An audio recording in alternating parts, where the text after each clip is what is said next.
ਬਕੌਲ ਬੈਂਸਰੀ ਤੇ ਬਕੌਲ ਜਿਹੜਾ ਜੇ ਮਾਹੌਲ ਦੀ ਵੀ ਆਪਾਂ ਗੱਲ ਕਰੀਏ ਤਾਂ ਉਹਦੇ ਮੁਤਾਬਕ ਇਹ ਗੱਲ ਉਦੋਂ ਨਿਕਲ ਕੇ ਸਾਹਮਣੇ ਆਈ ਜਦੋਂ ਕਿ ਇਹ ਪੰਜਾਬ ਯਾਤਰਾ ਸ਼ੁਰੂ ਹੋਈ ਔਰ ਉਸੇ ਦੌਰਾਨ ਹਾਲਾਂਕਿ ਪਹਿਲਾਂ ਉਸਨੇ WhatsApp ਚੈਟ ਦਿਖਾਈ ਸੀ, ਸਾਰਾ ਕੁਝ ਦਿਖਾਇਆ ਸੀ ਔਰ ਉਸ ਦੇ ਵਿੱਚ ਦਿਖਾਇਆ ਗਿਆ ਕਿ 30 ਜਿਹੜੀਆਂ ਮਿਸਡ ਕਾਲਾਂ ਜਿਹੜੀਆਂ ਹਨ ਉਹ ਆਪਣੇ ਵੱਲੋਂ ਕੀਤੀਆਂ ਜਾ ਰਹੀਆਂ ਨੇ, ਉਹ ਸਾਰੀਆਂ ਚੀਜ਼ਾਂ ਦਿਖਾਈ। ਪਰ ਇੱਕ ਅੱਜ ਆਡੀਓ ਦੇ ਵਿੱਚ ਗੱਲਬਾਤ ਹੋ ਰਹੀ ਹੈ ਉਸ ਭਾਬੀ ਦੀ ਜਿਸ ਦਾ ਜ਼ਿਕਰ ਜਿਹੜਾ ਪਹਿਲਾਂ ਵੀ ਕਈ ਵਾਰ ਹੋਇਆ, ਪਹਿਲਾਂ ਵੀ ਵਾਰ-ਵਾਰ ਜ਼ਿਕਰ ਕੀਤਾ ਜਾ ਰਿਹਾ ਹੈ ਕਿ ਭਾਬੀ ਦੇ ਘਰ ਮਿਲਣ ਨੂੰ ਕਿਹਾ ਜਾ ਰਿਹਾ ਹੈ, WhatsApp ਚੈਟ ਦੇ ਵਿੱਚ ਮਿਲਣ ਨੂੰ ਕਿਹਾ ਜਾ ਰਿਹਾ ਹੈ।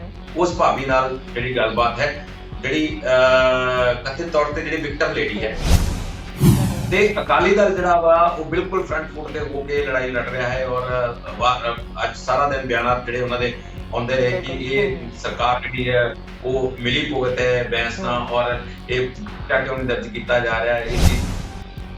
ਸਾਡਾ ਹਰ ਇੱਕ ਪ੍ਰੋਗਰਾਮ ਵੇਖਣ ਤੇ ਸਾਡੇ ਨਾਲ ਜੁੜਨ ਲਈ ਸਬਸਕ੍ਰਾਈਬ ਕਰੋ ਚੈਨਲ ਪੰਜਾਬੀ ਤੇ ਨੋਟੀਫਿਕੇਸ਼ਨ ਲਈ ਬੈਲ ਆਈਕਨ ਵਾਲੇ ਬਟਨ ਤੇ ਕਲਿੱਕ ਕਰੋ।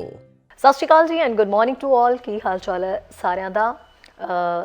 ਅਸੀਂ ਹਾਲ ਚਾਲ ਹਰ ਦਿਨ ਪੁੱਛਦੇ ਹਾਂ ਇੱਕ ਦੂਜੇ ਨੂੰ, ਕਿਉਂਕਿ ਪੁੱਛਣਾ ਬਣਦਾ ਵੀ ਹੈ। ਜਿਵੇਂ ਜਿਵੇਂ ਕਰੋਨਾ ਵਾਇਰਸ ਕਰਕੇ ਸਿਚੁਏਸ਼ਨ ਜਿਹੜੀ ਹੈ ਖਰਾਬ ਹੁੰਦੀ ਜਾ ਰਹੀ ਹੈ, ਮਾਮਲੇ ਬਹੁਤ ਜ਼ਿਆਦਾ ਵੱਧ ਰਹੇ ਨੇ, ਹਰ ਦਿਨ ਬਹੁਤ ਜ਼ਿਆਦਾ ਅਪਡੇਟ ਸਾਡੇ ਤੱਕ ਪਹੁੰਚ ਰਿਹਾ ਕਿ ਇਸ ਤਰੀਕੇ ਤੱਕ ਹਾਲਾਤ ਪਹੁੰਚ ਗਏ ਨੇ ਕਿ ਲੋਕਡਾਊਨ ਵਰਗੀ ਸਿਚੁਏਸ਼ਨ ਬਣੀ ਹੋਈ ਹੈ। ਸੋ ਇੱਕ ਤਾਂ ਵੈਦਰ ਬਹੁਤ ਜ਼ਿਆਦਾ ਖਰਾਬ ਹੈ, ਹਰ ਦਿਨ ਬਾਰਿਸ਼ ਹੋ ਰਹੀ ਹੈ, ਦੂਜੇ ਪਾਸੇ ਠੰਡ ਵੱਧ ਰਹੀ ਹੈ ਅਤੇ ਕਰੋਨਾ ਵਾਇਰਸ ਦੇ ਮਾਮਲੇ ਵੀ ਕਾਫੀ ਵੱਧ ਰਹੇ ਨੇ। ਅਜਿਹੇ ਦੇ ਵਿੱਚ ਪਲੀਜ਼ ਆਪਣਾ ਖਿਆਲ ਰੱਖੋ, ਜਿਹੜੇ ਨਿਯਮ ਤੁਹਾਨੂੰ ਲੱਗਦਾ ਹੈ ਕਿ ਇਹ ਸਾਨੂੰ ਕਰਨੇ ਚਾਹੀਦੇ ਨੇ ਇਸ ਵਾਇਰਸ ਤੋਂ ਬਚਣ ਦੇ ਲਈ, ਜ਼ਰੂਰ ਕਰੋ ਔਰ ਖੁਦ ਵੀ ਬਚੋ, ਆਪਣਿਆਂ ਨੂੰ ਵੀ ਬਚਾਓ। ਇਸ ਤੋਂ ਇਲਾਵਾ ਚਲੋ ਕੈਨੇਡਾ ਦੇ ਵਿੱਚ ਤਾਂ ਅਸੀਂ ਕੋਵਿਡ ਜਿਹੜੇ ਵੀ ਕੇਸਿਸ ਨੇ ਲਗਾਤਾਰ ਉਹਨਾਂ 'ਤੇ ਗੱਲਬਾਤ ਕਰਦੇ ਰਹਿੰਦੇ ਹਾਂ। ਐਡਮਿੰਟਨ ਦੇ ਵਿੱਚ ਕੀ ਚੱਲ ਰਿਹਾ, ਐਡਮਿੰਟਨ ਦੇ ਵਿੱਚ ਕਰੋਨਾ ਵਾਇਰਸ ਦੇ ਹਾਲਾਤ ਕਿਸ ਤਰੀਕੇ ਨਾਲ ਬਣੇ ਹੋਏ ਨੇ। ਸੈਕਿੰਡ ਸੈਗਮੈਂਟ ਦੇ ਵਿੱਚ ਯਾਨੀ ਬ੍ਰੇਕ ਤੋਂ ਬਾਅਦ ਸਾਡੇ ਨਾਲ ਕੁਲਮੀਤ ਸਿੰਘ ਸੰਘਾ ਜੀ ਜੁੜਨਗੇ, ਉਹਨਾਂ ਤੋਂ ਅਸੀਂ ਇਹ ਸਾਰੀ ਰਿਪੋਰਟ ਔਰ ਸਾਰੀ ਜਾਣਕਾਰੀ ਲਵਾਂਗੇ। ਔਰ ਇਸ ਤੋਂ ਇਲਾਵਾ ਪੰਜਾਬ ਦੀ ਅਸੀਂ ਗੱਲ ਹਰ ਦਿਨ ਕਰਦੇ ਹਾਂ ਆਪਣੇ ਪਹਿਲੇ ਸੈਗਮੈਂਟ ਦੇ ਵਿੱਚ, ਤੇ ਭਾਰਤ ਦੇ ਵਿੱਚ ਕੀ ਅਪਡੇਟ ਆ ਰਿਹਾ ਹੈ, ਪੰਜਾਬ ਦੇ ਵਿੱਚ ਕੀ ਚੱਲ ਰਿਹਾ ਹੈ। ਬੇਸ਼ੱਕ ਕਰੋਨਾ ਵਾਇਰਸ ਕਰਕੇ ਇੱਥੇ ਬਹੁਤ ਜ਼ਿਆਦਾ ਪਾਬੰਦੀਆਂ ਲੱਗ ਰਹੀਆਂ ਨੇ, ਇਕੱਠ ਨਾ ਕਰਨ ਦੀ ਜਿਹੜੀ ਤਾਕੀਦ ਕੀਤੀ ਜਾ ਰਹੀ ਹੈ, ਪਰ ਪੰਜਾਬ ਦੇ ਕਿਸਾਨਾਂ ਨੂੰ ਕਰੋਨਾ ਨਹੀਂ ਰੋਕ ਪਾ ਰਿਹਾ। ਉਹਨਾਂ ਨੇ ਸਾਫ਼ ਤੌਰ ਤੇ ਕਹਿ ਦਿੱਤਾ ਹੈ ਕਿ ਚਾਹੇ ਕਰੋਨਾ ਦਾ ਡਰ ਹੈ ਜਾਂ ਕੁਝ ਵੀ ਹੈ, ਪਰ ਅਸੀਂ ਦਿੱਲੀ ਜਾਣ ਤੋਂ ਗੁਰੇਜ਼ ਨਹੀਂ ਕਰਾਂਗੇ, ਅਸੀਂ ਭਰ ਟਰਾਲੀਆਂ ਦਿੱਲੀ ਦਾ ਕੂਚ ਕਰਾਂਗੇ। ਜੀ ਹਾਂ, ਕਿਸਾਨਾਂ ਦੀ ਅੱਜ ਮੀਟਿੰਗ ਹੋਈ ਹੈ। ਮੀਟਿੰਗ ਦੇ ਵਿੱਚ ਹੋਰ ਕੀ ਕੁਝ ਕਿਸਾਨਾਂ ਨੇ ਕਿਹਾ, ਪੰਜਾਬ ਦਾ ਰੁਖ ਕਰਦੇ ਹਾਂ। ਸਾਡੇ ਨਾਲ ਰਾਜੇਸ਼ ਗਿੱਲ ਜੀ ਅੰਮ੍ਰਿਤਸਰ ਤੋਂ ਜੁੜੇ ਹੋਏ ਆ, ਉਹਨਾਂ ਨਾਲ ਗੱਲ ਕਰਦੇ ਹਾਂ। ਰਾਜੇਸ਼ ਜੀ, ਬਹੁਤ ਬਹੁਤ ਸਵਾਗਤ ਹੈ ਜੀ। ਧੰਨਵਾਦ ਜੀ, ਬਹੁਤ ਬਹੁਤ। ਤੁਸੀਂ ਗੱਲ ਕੀਤੀ ਕਿ ਹਾਲ ਚਾਲ ਪੁੱਛਣਾ ਬਣਦਾ ਹੈ, ਵਾਕਈ ਹਾਲ ਚਾਲ ਪੁੱਛਣਾ ਬਣਦਾ ਹੈ, ਪਰ ਜੇ ਅਗਲਾ ਖੰਘ ਕੇ ਕਹਿ ਦੇਣਾ ਠੀਕ ਹੈ ਤੇ ਫਿਰ ਅਗਲਾ ਘਬਰਾ ਜਾਂਦਾ ਕਿ ਪਤਾ ਨਹੀਂ ਕੀ ਹੋਇਆ, ਖੰਘਦਾ ਪਿਆ, ਪਤਾ ਨਹੀਂ ਕੀ ਗੱਲ ਹੈ। ਬਿਲਕੁਲ ਬਿਲਕੁਲ। ਇਸ ਕਰਕੇ ਹਾਲ ਚਾਲ ਦੱਸਣ ਤੋਂ ਵੀ ਲੋਕੀ ਗੁਰੇਜ਼ ਕਰਦੇ ਨੇ ਅੱਜ ਕੱਲ੍ਹ ਕਿ ਮੈਂ ਘਰ ਮਾਰਦੇ ਨਹੀਂ ਜਾਂ ਕੋਈ, ਇਸ ਗੱਲ ਤੋਂ ਵੀ ਲੋਕੀ ਡਰਦੇ ਨੇ। ਬਿਲਕੁਲ ਬਿਲਕੁਲ। ਰਾਜੇਸ਼ ਜੀ, ਕਿਸਾਨ ਜੀ, ਕਿਸਾਨਾਂ ਦੀ ਅਸੀਂ ਮੀਟਿੰਗ ਦਾ ਜਾਣਕਾਰੀ ਜਿਹੜੀ ਪਹੁੰਚੀ ਹੈ ਕਿ ਕਿਸਾਨਾਂ ਨੇ ਤਾਂ ਸਾਫ਼ ਤੌਰ ਦੇ ਉੱਤੇ ਕਹਿ ਦਿੱਤਾ ਕਿ ਕਰੋਨਾ ਜਿਹੜਾ ਉਹ ਸਾਨੂੰ ਡਰਾ ਨਹੀਂ ਸਕਦਾ, ਨਾ ਹੀ ਦਿੱਲੀ ਸਰਕਾਰ ਕਰੋਨਾ ਦਾ ਡਰ ਸਾਡੇ ਅੰਦਰ ਪੈਦਾ ਕਰ ਸਕਦੀ ਹੈ, ਅਸੀਂ ਤਾਂ ਦਿੱਲੀ ਕੂਚ ਕਰਾਂਗੇ। ਦੇਖੋ, ਬਿਲਕੁਲ ਜਦੋਂ ਦਿੱਲੀ ਦੇ ਵਿੱਚ ਮੀਟਿੰਗ ਹੋਈ, ਬਹੁਤ ਵੱਡੀ ਮੀਟਿੰਗ ਹੋਈ, ਮੀਟਿੰਗ ਦੇ ਬਾਅਦ ਹੀ ਜਦੋਂ ਬਾਹਰ ਨਿਕਲੇ ਸਨ, ਉਦੋਂ ਹੀ ਕਿਸਾਨਾਂ ਨੇ ਐਲਾਨ ਕਰ ਦਿੱਤਾ ਸੀ ਕਿ ਉਹਨਾਂ ਦਾ ਜਿਹੜਾ ਪ੍ਰਦਰਸ਼ਨ ਹੈ, ਉਹਨਾਂ ਦਾ ਅੰਦੋਲਨ ਹੈ, ਉਹ ਇਸੇ ਤਰੀਕੇ ਨਾਲ ਜਾਏਗਾ। ਜਦੋਂ ਉਹ ਵਾਪਸ ਪਰਤ ਕੇ ਵੀ ਉਹਨਾਂ ਦਾ ਇਹ ਬਿਆਨ ਜਿਹੜਾ ਬਾਰ-ਬਾਰ ਆ ਰਿਹਾ ਸੀਗਾ ਕਿ ਉਹਨਾਂ ਦਾ ਅੰਦੋਲਨ ਬੰਦ ਨਹੀਂ ਹੋਏਗਾ। ਆਉਂਦਿਆਂ ਹੀ ਉਹਨਾਂ ਨੇ ਵਿਸ਼ਾਲ ਮਾਰਚ ਕੱਢਿਆ, ਵਿਸ਼ਾਲ ਮਾਰਚ ਕੱਢ ਕੇ ਇਹ ਜਾਣਕਾਰੀ ਦੇਣ ਦੀ ਕੋਸ਼ਿਸ਼ ਕੀਤੀ ਕਿ ਉਹਨਾਂ ਦਾ ਅੰਦੋਲਨ ਜਿਹੜਾ ਹੈ ਉਹ ਇਸੇ ਤਰੀਕੇ ਨਾਲ ਤਿੱਖੀ ਧਾਰ ਵਾਲਾ ਰਹੇਗਾ, ਕਿਸੇ ਤਰੀਕੇ ਨਾਲ ਕੰਪਰੋਮਾਈਜ਼ ਨਹੀਂ ਕੀਤਾ ਜਾਏਗਾ, ਔਰ ਉਹੀ ਕੀਤਾ। ਹੁਣ ਸਾਰਿਆਂ ਦੀ ਨਿਗਾਹਾਂ ਸੀ ਕਿ ਅੱਜ ਜਿਹੜੀ ਕਿਸਾਨ ਭਵਨ ਦੇ ਵਿੱਚ ਮੀਟਿੰਗ ਹੋਈ ਹੈ, ਉਸ ਵੱਲ ਸਾਰਿਆਂ ਦੀ ਨਿਗਾਹਾਂ ਸੀ ਕਿ ਕਿਸਾਨ ਕੀ ਫੈਸਲਾ ਲੈਂਦੇ ਨੇ। ਮੀਟਿੰਗ ਅਜੇ ਸ਼ੁਰੂ ਹੋਣੀ ਸੀ ਤੇ ਮੀਟਿੰਗ ਸ਼ੁਰੂ ਹੋਣ ਤੋਂ ਪਹਿਲਾਂ ਹੀ ਪੰਜਾਬ ਸਰਕਾਰ ਦੇ 3 ਨੁਮਾਇੰਦੇ, 3 ਕੈਬਨਿਟ ਮੰਤਰੀ ਉੱਥੇ ਪਹੁੰਚ ਗਏ। ਤ੍ਰਿਪਤ ਰਜਿੰਦਰ ਬਾਜਵਾ, ਸੁਖ ਸਰਕਾਰੀਆ ਤੇ ਸੁਖੀ ਰੰਧਾਵਾ, ਇਹ ਤਿੰਨੇ ਹੀ ਉੱਥੇ ਪਹੁੰਚ ਗਏ। ਜਾ ਕੇ ਕਿਸਾਨਾਂ ਨਾਲ ਗੱਲਬਾਤ ਕਰਨ ਲਈ ਕੈਪਟਨ ਅਮਰਿੰਦਰ ਸਿੰਘ ਦਾ ਸੁਨੇਹਾ ਲੈ ਕੇ ਗਏ ਕਿ ਕਿਸਾਨਾਂ ਨਾਲ ਗੱਲ ਕਰੋ ਵੀ ਪੈਸੇਂਜਰ ਟ੍ਰੇਨਾਂ ਜਿਹੜੀਆਂ ਵਾ ਉਹ ਚੱਲਣੀਆਂ ਚਾਹੀਦੀਆਂ ਵਾ ਤਾਂ ਕਿ ਜਿਹੜੀਆਂ ਮਾਲ ਗੱਡੀਆਂ ਜਿਹੜੀਆਂ ਚੱਲ ਸਕਣ। ਜਦੋਂ ਉਹ ਮੰਤਰੀ ਜਿਹੜੇ ਅੰਦਰ ਜਾ ਕੇ ਉਹਨਾਂ ਨੇ ਕਿਸਾਨਾਂ ਨਾਲ ਗੱਲਬਾਤ ਕੀਤੀ ਤਾਂ ਬਾਹਰ ਆਉਂਦਿਆਂ ਹੀ ਉਹਨਾਂ ਦੀ ਭਾਸ਼ਾ ਬਦਲ ਗਈ। ਬਾਹਰ ਆਉਂਦਿਆਂ ਹੀ ਉਹ ਕਿਸਾਨਾਂ ਦੇ ਹੱਕ ਦੀ ਗੱਲ ਕਰਨੀ ਸ਼ੁਰੂ ਕਰ ਦਿੱਤੀ। ਜ਼ਾਹਿਰ ਤੌਰ ਤੇ ਕਿਸਾਨ ਜਿਹੜੇ ਹਨ, ਜਿਹੜੇ ਕਿ ਬੇਹੱਦ ਸਿਆਣੇ ਹਨ, ਉਹਨਾਂ ਨੇ ਆਪਣੀਆਂ ਗੱਲਾਂ ਦੇ ਨਾਲ ਇੰਪ੍ਰੈਸ ਕਰ ਲਿਆ ਉਹਨਾਂ 3 ਮੰਤਰੀਆਂ ਨੂੰ, ਔਰ 3 ਮੰਤਰੀਆਂ ਨੇ ਬਾਹਰ ਇਹ ਕਿਹਾ ਕਿ ਕਿਸਾਨਾਂ ਦੀ ਮੰਗ ਜਿਹੜੀ ਜਾਇਜ਼ ਹੈ ਔਰ ਉਸਦੇ ਨਾਲ ਨਾਲ ਜਿਹੜਾ ਕਿਸਾਨਾਂ ਦਾ ਤੌਰ ਤਰੀਕਾ ਹੈ ਉਹ ਵੀ ਜਾਇਜ਼ ਹੈ। ਕਿਉਂਕਿ ਜੀ ਕਿਸਾਨ ਜੇ ਕਹਿ ਰਹੇ ਹਨ ਕਿ ਤੁਸੀਂ ਮਾਲ ਗੱਡੀਆਂ ਲੈ ਕੇ ਆਓ, ਟਰੈਕ ਖੁੱਲੇ ਬਿਲਕੁਲ ਹਨ, ਤਾਂ ਕਿਉਂ ਨਹੀਂ ਲੈ ਕੇ ਆਉਂਦੀ ਕੇਂਦਰ ਸਰਕਾਰ? ਤੇ ਹੂੰ ਦੂਜਾ ਇਹ ਹੈ ਕਿ ਇਹ 52% 50% ਜਿਹੜੀ ਪਹਿਲੋਂ ਹੀ ਟ੍ਰੇਨਾਂ ਬੰਦ ਹੈ, ਤੇ ਕੀ ਉਹਦਾ ਕਸੂਰ ਵੀ ਜਿਹੜਾ ਹੈ ਉਹ ਪੰਜਾਬ ਦੇ ਕਿਸਾਨਾਂ ਦੇ ਮੱਥੇ ਮੜਿਆ ਜਾਏ? ਇਹ ਜੀ ਗੱਲਾਂ ਜਦੋਂ ਕਰਦੇ ਉਹਨਾਂ ਨੇ ਬਾਹਰ ਕਿਹਾ, ਪਰ ਜਦੋਂ ਇਹ ਜਾਣਕਾਰੀ ਸਾਰੀ ਉਹਨਾਂ ਨੇ ਹਾਲੇ ਮੀਟਿੰਗ 'ਚ ਕੀ ਹੋਇਆ ਮੈਂ ਬਾਅਦ 'ਚ ਉੱਤੇ ਆਵਾਂਗਾ। ਬਿਲਕੁਲ ਇਹ ਜਿਹੜੀ ਚੱਲਦੀ ਹੈ ਸਟੋਰੀ ਜੋ ਹੂੰ ਮੀਟਿੰਗ ਸ਼ੁਰੂ ਹੋਣ ਤੋਂ ਪਹਿਲੇ ਤਿੰਨਾਂ ਕੈਬਨਿਟ ਮੰਤਰੀਆਂ ਨੇ ਸਾਰੀ ਜਾਣਕਾਰੀ ਜਿਹੜੀ ਹੈ ਕੈਪਟਨ ਅਮਰਿੰਦਰ ਸਿੰਘ ਨੂੰ, ਆਪਣੇ ਕੈਪਟਨ ਨੂੰ ਦਿੱਤੀ ਕਿ ਕਿਸਾਨਾਂ ਦਾ ਇਹ ਕਹਿਣਾ ਹੈ ਕਿ ਉਹਨਾਂ ਦੀ ਮੰਗ ਜਾਇਜ਼ ਹੈ। ਕੈਪਟਨ ਅਮਰਿੰਦਰ ਸਿੰਘ ਇਹ ਤੇ ਨਾਰਾਜ਼ ਨਜ਼ਰ ਆਏ, ਕਿਉਂਕਿ ਉਹਨਾਂ ਨੂੰ ਉਮੀਦ ਸੀ ਕਿ ਜੇ ਉਹਨਾਂ ਨੇ ਆਪਣੇ ਨੁਮਾਇੰਦੇ ਭੇਜੇ ਹਨ ਕਿਸਾਨਾਂ ਨਾਲ ਗੱਲ ਕਰਨ ਦੀ, ਕਿਉਂਕਿ ਜਿਹੜਾ ਗੱਲਬਾਤ ਦਾ ਰਾਹ ਹੈ ਉਹ ਖੁੱਲ ਚੁੱਕਾ ਹੈ, ਗੱਲਬਾਤ ਜਿਹੜੀ ਹੈ ਉਹ ਕੇਂਦਰ ਨਾਲ ਹੋ ਰਹੀ ਹੈ, ਤਾਂ ਕਿਸਾਨ ਉਹਨਾਂ ਦੀ ਗੱਲ ਕਿਤੇ ਨਾ ਕਿਤੇ ਮੰਨ ਲੈਣਗੇ, ਕਿਉਂਕਿ ਹੁਣ ਤੱਕ ਉਹ ਕਿਸਾਨਾਂ ਨੂੰ ਸਹਿਯੋਗ ਦਿੰਦੇ ਆਏ ਹਨ, ਤਾਂ ਇਹ ਗੱਲ ਮੰਨ ਲੈਣਗੇ। ਇਸ ਗੱਲ ਤੋਂ ਨਾਰਾਜ਼ ਹੋ ਕੇ ਫਿਰ ਕੈਪਟਨ ਅਮਰਿੰਦਰ ਸਿੰਘ ਦਾ ਬਿਆਨ ਸਾਹਮਣੇ ਆ ਗਿਆ ਕਿ ਵੀ ਅੰਦੋਲਨ ਤਾਂ ਠੀਕ ਹੈ, ਅੰਦੋਲਨ ਬਿਲਕੁਲ ਸਹੀ ਹੈ, ਪਰ ਇਹ ਗੱਲ ਕਿਸਾਨਾਂ ਨੂੰ ਮੰਨ ਲੈਣੀ ਚਾਹੀਦੀ ਸੀ ਪੰਜਾਬ ਦੇ ਵਧੇਰੇ ਹਿੱਤਾਂ ਵਾਸਤੇ, ਪੰਜਾਬ ਦੇ ਹਿੱਤਾਂ ਨੂੰ ਮੱਦੇਨਜ਼ਰ ਰੱਖਦੇ ਹੋਏ, ਕਿਉਂਕਿ ਪੰਜਾਬ ਦਾ ਬਹੁਤ ਨੁਕਸਾਨ ਹੋ ਰਿਹਾ ਹੈ, ਉਸ ਦੇ ਮੱਦੇਨਜ਼ਰ ਕਿਸਾਨਾਂ ਨੂੰ ਇਹ ਫੈਸਲਾ ਲੈ ਲੈਣਾ ਚਾਹੀਦਾ ਸੀ। ਉਸ ਤੋਂ ਬਾਅਦ ਜਦੋਂ ਮੀਟਿੰਗ ਖਤਮ ਹੋਈ, ਲੰਮੀ ਮੀਟਿੰਗ ਚੱਲੀ ਕਿਸਾਨਾਂ ਦੀ ਅੱਜ, ਉਸ ਤੋਂ ਬਾਅਦ ਮੀਟਿੰਗ ਖਤਮ ਹੋਈ, ਮੀਟਿੰਗ ਤੋਂ ਬਾਅਦ ਕਿਸਾਨਾਂ ਨੇ ਬਕਾਇਦਾ ਤੌਰ ਤੇ ਪ੍ਰੈਸ ਕਾਨਫਰੰਸ ਨੂੰ ਸੰਬੋਧਨ ਕਰਦੇ ਹੋਏ ਗੱਲ ਕਹੀ ਕਿ ਉਹ ਗੱਡੀਆਂ ਨੂੰ ਇਜਾਜ਼ਤ ਦੇ ਸਕਦੇ ਹਨ, ਪਰ ਪਹਿਲੋਂ ਉਹਨਾਂ ਨੇ ਗੇਂਦ ਜਿਹੜੀ ਹੈ ਉਹ ਕੇਂਦਰ ਦੇ ਪਾਲੇ ਦੇ ਵਿੱਚ ਸੁੱਟੀ ਕਿ ਉਹ ਮਾਲ ਗੱਡੀਆਂ ਲੈ ਕੇ ਆਉਣ, ਉਹ ਕਿਉਂ ਨਹੀਂ ਚਲਾਉਂਦੇ, ਉਹ ਸਾਰਾ ਕੁਝ ਉਹਨਾਂ ਦੇ ਮੱਥੇ ਕਿਉਂ ਪੜ ਰਹੇ ਹਨ, ਉਹ ਮਾਲ ਗੱਡੀਆਂ ਲੈ ਕੇ ਆਉਣ। ਉਸ ਤੋਂ ਬਾਅਦ ਅਸੀਂ ਮੀਟਿੰਗ ਕਰਕੇ ਇਸ ਬਾਰੇ ਸੋਚ ਸਕਦੇ ਹਾਂ ਕਿ ਪੈਸੇਂਜਰ ਗੱਡੀਆਂ ਨੂੰ ਵੀ ਇਜਾਜ਼ਤ ਦਿੱਤੀ ਜਾਵੇ, ਤਾਂ ਕਿ ਉਹਨਾਂ ਨੂੰ ਇਹ ਲੱਗੇ ਕਿ ਕੇਂਦਰ ਜਿਹੜਾ ਕਿਤੇ ਨਾ ਕਿਤੇ ਕੋਈ ਗੱਲ ਹੱਲ ਕਰਨ ਦੇ ਮੂਡ ਦੇ ਵਿੱਚ ਹੈ, ਜਾਂ ਸਿਰਫ ਇਹ ਨਹੀਂ ਕਿ ਮੀਟਿੰਗਾਂ ਜਿਹੜੀਆਂ ਕਰੀ ਜਾਏ, ਟਾਈਮ ਲਗਾਈ ਜਾਏ ਔਰ ਕਿਤੇ ਨਾ ਕਿਤੇ ਇਹ ਕਰਨ ਦੀ ਕੋਸ਼ਿਸ਼ ਨਾ ਕਰੇ ਕਿ ਕਿਸਾਨ ਜਿਹੜੇ ਹਨ ਉਹ ਥੱਕ ਕਰਕੇ ਬੈਠ ਜਾਣ। ਪਰ ਉਹਨਾਂ ਨੇ ਇਹ ਵਾਅਦੇ ਕੀਤਾ, ਇੱਕ ਗੱਲ ਨੂੰ ਸਾਫ਼ ਤੌਰ ਤੇ ਕਿਹਾ ਕਿ ਕਿਸਾਨ ਥੱਕਣ ਵਾਲੇ ਨਹੀਂ ਹਨ, ਕਿਸਾਨ ਜਿਹੜੇ ਹਨ ਉਹ ਆਪਣੇ ਉਹਨਾਂ ਦੇ ਜਿਹੜੇ ਪ੍ਰੋਗਰਾਮ ਹਨ ਉਹ ਬਿਲਕੁਲ ਉਸੇ ਤਰੀਕੇ ਨਾਲ ਜਾਰੀ ਰਹਿਣਗੇ। ਹੁਣ ਇੱਕ ਹੋਰ ਕੱਲ ਨੂੰ ਮੀਟਿੰਗ ਰੱਖੀ ਹੈ ਜਿਸ ਦੇ ਵਿੱਚ ਦੇਸ਼ ਭਰ ਦੇ ਜਿਹੜੇ ਜਥੇਬੰਦੀਆਂ ਹਨ ਉਹਨਾਂ ਦੇ ਨੁਮਾਇੰਦੇ ਪਹੁੰਚਣ ਵਾਲੇ ਹਨ, ਔਰ ਉਸ ਮੀਟਿੰਗ ਦਾ ਜਿਹੜਾ ਮੁੱਖ ਮੁੱਦਾ ਇਹੀ ਹੈ ਕਿ ਜਿਹੜਾ 26-27 ਤਰੀਕ ਨੂੰ ਉਹਨਾਂ ਨੇ ਕੂਚ ਕਰਨਾ ਹੈ ਦਿੱਲੀ ਵੱਲ ਨੂੰ ਆਪਣੇ ਟਰੈਕਟਰ ਟਰਾਲੀਆਂ ਲੈ ਕੇ, ਉਹ ਮੁੱਖ ਮੁੱਦਾ ਹੈ। ਔਰ ਇਸ ਦੇ ਵਿੱਚ ਕਿਉਂਕਿ ਉਹ ਐਲਾਨ ਕਰ ਚੁੱਕੇ ਹਨ ਵਿੱਚ ਦਿੱਲੀ ਦੀ ਅੜਚਨ ਹੈ, ਜਿਹੜੀ ਹਰਿਆਣਾ ਨੂੰ ਵੀ ਉਹਨਾਂ ਨੇ ਚੇਤਾਵਨੀ ਦੇ ਦਿੱਤੀ ਹੈ ਕਿ ਜੇ ਉਹ ਰੋਕਣਗੇ ਤਾਂ ਉਹਨਾਂ ਨਾਲ ਵੀ ਖਿਜਲਾਂਗੇ ਅਸੀਂ। ਪਰ ਇਹ ਵੀ ਨਾਲ ਹੀ ਕਿਹਾ ਕਿ ਲਗਾਤਾਰ ਕਹਿ ਰਹੇ ਨੇ ਸਾਡੀ ਸਿੱਧੀ ਲੜਾਈ ਕੇਂਦਰ ਦੇ ਨਾਲ ਹੈ, ਹਰਿਆਣਾ ਦਖਲ ਨਾ ਦੇਵੇ। ਬਿਲਕੁਲ ਬਿਲਕੁਲ ਇਹੀ ਗੱਲ ਕਹਿ ਰਹੇ ਨੇ। ਔਰ ਦੂਸਰਾ ਇਹ ਇੱਕ ਗੱਲ ਹੋਰ ਹੈ ਕਿ ਜਦੋਂ ਫੌਜਾਂ ਜਾਂਦੀਆਂ ਨੇ ਤੇ ਰਸਦ ਨਾਲ ਲੈ ਕੇ ਜਾਂਦੀਆਂ ਨੇ, ਇਹ ਗੱਲ ਜਿਹੜੀ ਕਿਸਾਨਾਂ ਦੇ ਟੁਕਦੀ, ਉਹਨਾਂ ਨੇ ਸਾਫ਼ ਕਹਿ ਦਿੱਤਾ ਹੈ ਕਿ ਅਸੀਂ ਮਹੀਨੇ ਡੇਢ ਮਹੀਨੇ ਦਾ ਰਾਸ਼ਨ ਨਾਲ ਲੈ ਕੇ ਜਾਣਾ, ਕਿਉਂਕਿ ਟਰੈਕਟਰ ਕਰਨ ਲਈ ਜਾਣਾ, ਤੇ ਜਿੱਥੇ ਸਾਨੂੰ ਰੋਕ ਲੈਣਗੇ ਅਸੀਂ ਉੱਥੇ ਹੀ ਆਪਣੇ ਡੇਰੇ ਲਾ ਲੈਣੇ ਆ, ਤੇ ਫਿਰ ਸਾਨੂੰ ਜਿਹੜਾ ਕੋਈ ਉਠਾ ਸਕਦਾ ਉਠਾ ਕੇ ਦੇਖ ਲੈ। ਇਹ ਜਿਹੜਾ ਪੱਕੇ ਤੌਰ ਤੇ ਐਲਾਨ ਕਰ ਦਿੱਤਾ ਹੈ। ਹੁਣ ਇਸ ਮਾਮਲੇ ਦੇ ਵਿੱਚ ਹਾਲ ਦੀ ਘੜੀ ਪੰਜਾਬ ਸਰਕਾਰ ਦੇ ਹੱਥ ਨਿਰਾਸ਼ਾ ਇੱਕ ਲੱਗੀ ਹੈ ਕਿ ਉਹ ਚਾਹੁੰਦੇ ਸਨ ਕਿ ਕਿਸੇ ਤਰੀਕੇ ਨਾਲ ਜਿਹੜਾ ਪੰਜਾਬ ਦਾ ਵੱਡਾ ਨੁਕਸਾਨ ਹੋ ਰਿਹਾ ਹੈ ਉਹ ਨੁਕਸਾਨ ਨੂੰ ਰੋਕਣ ਵਾਸਤੇ ਕਿਸਾਨਾਂ ਨੂੰ ਕਿਸੇ ਤਰੀਕੇ ਨਾਲ ਮਿਲਾ ਲੈਣ। ਪਰ ਕਿਸਾਨ ਜਿਹੜੇ ਹਨ ਉਹਨਾਂ ਨੂੰ ਵੀ ਇਹ ਪਤਾ ਹੈ ਕਿ ਜੇ ਇੱਕ ਵਾਰੀ ਉਹਨਾਂ ਨੇ ਆਪਣਾ ਪੈਰ ਪਿੱਛੇ ਖਿੱਚ ਲਿਆ ਜਾਂ ਜਿਹੜੇ ਪਹਿਲਾਂ ਉਹਨਾਂ ਨੇ ਐਲਾਨ ਕੀਤੇ ਹਨ ਉੱਤੇ ਉਹਨਾਂ ਨੇ ਨਰਮੀ ਵਿਖਾਣੀ ਸ਼ੁਰੂ ਕਰ ਦਿੱਤੀ, ਤਾਂ ਸਰਕਾਰ ਹੈ, ਕੇਂਦਰ ਸਰਕਾਰ ਜਿਹੜੀ ਬਹੁਤ ਵੱਡੀ ਗੱਲਬਾਤ ਹੁੰਦੀ ਹੈ, ਤਾਂ ਉਹ ਇਸ ਦਾ ਕੋਈ ਨਜਾਇਜ਼ ਫਾਇਦਾ ਚੁੱਕ ਸਕਦੇ ਹਨ। ਉਹਨਾਂ ਨੂੰ ਇਹ ਸੁਨੇਹਾ ਜਾ ਸਕਦਾ ਹੈ ਕਿ ਕਿਸਾਨਾਂ ਨੂੰ ਝੁਕਾਇਆ ਜਾ ਸਕਦਾ ਹੈ, ਹੌਲੀ ਹੌਲੀ ਉਹਨਾਂ ਨੂੰ ਪਲੋਟ ਕੇ ਹੌਲੀ ਹੌਲੀ ਆਪਣੇ ਰਸਤੇ ਤੇ ਲਿਆਂਦਾ ਜਾ ਸਕਦਾ ਹੈ। ਕਿਸਾਨਾਂ ਨੇ ਪੱਕੇ ਤੌਰ ਤੇ, ਕਿਉਂਕਿ ਉਹਨਾਂ ਦਾ ਜਿਹੜਾ ਬਹੁਮਤ ਦਾ ਫੈਸਲਾ ਇਹ ਸੀਗਾ ਕਿ ਇਹ ਜਿਹੜਾ ਅੰਦੋਲਨ ਇਸੇ ਤਰੀਕੇ ਨਾਲ ਜਾਰੀ ਰਹੇਗਾ ਤੇ ਇਹਨਾਂ ਨੂੰ ਇਜਾਜ਼ਤ ਨਹੀਂ ਦਿੱਤੀ ਜਾਏਗੀ। ਕੇਂਦਰ ਦੇ ਚਲਾਉਣਾ ਚਾਹੇ ਤਾਂ ਆਪਣੇ ਤੌਰ ਤੇ ਟ੍ਰੇਨ ਚਲਾ ਸਕਦਾ ਹੈ, ਉਸ ਦੇ ਵਾਸਤੇ ਕੋਈ ਰੁਕਾਵਟ ਕਿਸੇ ਕਿਸਮ ਦੀ ਖੜੀ ਨਹੀਂ ਕੀਤੀ ਜਾਏਗੀ, ਕਿਉਂਕਿ ਉਹਨਾਂ ਦੇ ਮੁਤਾਬਕ ਟਰੈਕ ਪਹਿਲਾਂ ਹੀ ਖਾਲੀ ਹਨ। ਪੰਜਾਬ ਸਰਕਾਰ ਵੀ ਵਾਰ-ਵਾਰ ਇਹੀ ਗੱਲ ਕਹਿ ਰਹੀ ਹੈ, ਪਰ ਹੁਣ ਇੱਕ ਸੁਨੇਹਾ ਜਿਹੜਾ ਕੈਪਟਨ ਅਮਰਿੰਦਰ ਸਿੰਘ ਕੋਲ ਪਹੁੰਚਿਆ ਸੀ, ਕੈਪਟਨ ਅਮਰਿੰਦਰ ਸਿੰਘ ਨੇ ਉਹ ਸੁਨੇਹਾ ਆਪਣੇ 3 ਮੰਤਰੀਆਂ ਰਾਹੀਂ ਪਹੁੰਚਾਇਆ ਕਿਸਾਨਾਂ ਕੋਲ, ਪਰ ਕਿਸਾਨਾਂ ਨੇ ਪੂਰੀ ਨਾ ਕਰ ਜੀ। ਹੁਣ ਸਥਿਤੀ ਇਹ ਬਣੀ। ਬਿਲਕੁਲ ਰਾਜੇਸ਼ ਜੀ, ਟਕਰਾਅ ਵਾਲੀ ਤਾਂ ਸਥਿਤੀ ਕਿਤੇ ਨਾ ਕਿਤੇ ਬਣ ਹੀ ਸਕਦੀ ਹੈ, ਕਿਉਂਕਿ ਇੱਕ ਪਾਸੇ ਤਾਂ ਇਹ ਕਿਹਾ ਜਾ ਰਿਹਾ ਕਿ ਦਿੱਲੀ ਦੇ ਵਿੱਚ ਲੋਕਡਾਊਨ ਲੱਗ ਸਕਦਾ ਹੈ ਕਿਉਂਕਿ ਕਰੋਨਾ ਦੇ ਮਾਮਲੇ ਬਹੁਤ ਜ਼ਿਆਦਾ ਵੱਧ ਚੁੱਕੇ ਨੇ। ਸੋ ਅਜਿਹੇ ਦੇ ਵਿੱਚ ਇਹ ਵੀ ਕਿਹਾ ਗਿਆ ਕਿ ਦਿੱਲੀ ਤੋਂ ਜਿਹੜਾ ਵੀ ਆ ਰਿਹਾ ਜਾਂ ਜਾ ਰਿਹਾ, ਬਾਰਡਰ ਦੇ ਉੱਤੇ ਹੀ ਜਿਹੜੀ ਹੈ ਉਹਦੀ ਪ੍ਰੋਪਰ ਟੈਸਟਿੰਗ ਕੀਤੀ ਜਾਏਗੀ, ਔਰ ਕੋਈ ਵਿਅਕਤੀ ਜਿਹੜਾ ਬਿਮਾਰ ਹੋਏਗਾ ਉਹਨੂੰ ਦਿੱਲੀ ਤੋਂ ਬਾਹਰ ਵੀ ਨਹੀਂ ਜਾਣ ਦਿੱਤਾ ਜਾਏਗਾ ਤੇ ਦਿੱਲੀ ਐਂਟਰ ਵੀ ਨਹੀਂ ਹੋਣ ਦਿੱਤਾ ਜਾਏਗਾ। ਅਜਿਹੇ ਦੇ ਵਿੱਚ ਕਿਸਾਨਾਂ ਦੇ ਵੱਲੋਂ ਇੰਨੀ ਵੱਡੀ ਸਟ੍ਰੈਟਜੀ ਜਿਹੜੀ ਹੈ ਅਪਣਾ ਲਈ ਗਈ ਹੈ, ਦਿੱਲੀ ਵੱਲ ਨੂੰ ਜਾਣ ਦੀ ਜਿਹੜੀ ਤਿਆਰੀ ਲਿਖੀ ਗਈ ਹੈ, ਇਹ ਤਾਂ ਟਕਰਾਅ ਵਾਲੀ ਸਥਿਤੀ ਵੱਲ ਇਸ਼ਾਰਾ ਕਰ ਰਿਹਾ ਹੈ। ਬਿਲਕੁਲ ਇਹ ਕਿਤੇ ਨਾ ਕਿਤੇ ਸਥਿਤੀ ਪੈਦਾ ਹੋ ਸਕਦੀ ਹੈ, ਪਰ ਕਿਉਂਕਿ ਦੇਖੋ ਕਿਸਾਨ ਜਥੇਬੰਦੀ ਜਿਹੜੀ ਹੈ ਬਹੁਤ ਵੱਡੀਆਂ ਦੇਸ਼ ਭਰ ਦੀਆਂ ਜਿਹੜੀਆਂ 500 ਤੋਂ ਵੱਧ ਜਥੇਬੰਦੀਆਂ ਜਿਹੜੀਆਂ ਹਨ ਜੀ ਉਹ ਇਸ ਦੇ ਵਿੱਚ ਸ਼ਮੂਲੀਅਤ ਕਰ ਰਹੀਆਂ ਹਨ। ਔਰ ਅੱਜ ਵੀ 30 ਜਥੇਬੰਦੀਆਂ ਦੀ ਮੀਟਿੰਗ ਸੀ ਜਿਹੜੀ ਕਿਸਾਨ ਭਵਨ ਚੱਲੀ। ਇਸ ਦੇ ਵਿੱਚ ਜ਼ਾਹਿਰ ਤੌਰ ਤੇ ਕੋਵਿਡ ਦਾ ਜਿਹੜੀ ਗੱਲ ਕੀਤੀ ਜਾ ਰਹੀ ਹੈ, ਪਰ ਕਿਸਾਨਾਂ ਵੱਲੋਂ ਇਸ ਦਾ ਜਵਾਬ ਬੜਾ ਤਿੱਖਾ ਤੇ ਬੜਾ ਸਿੱਧਾ ਦਿੱਤਾ ਜਾ ਰਿਹਾ ਹੈ।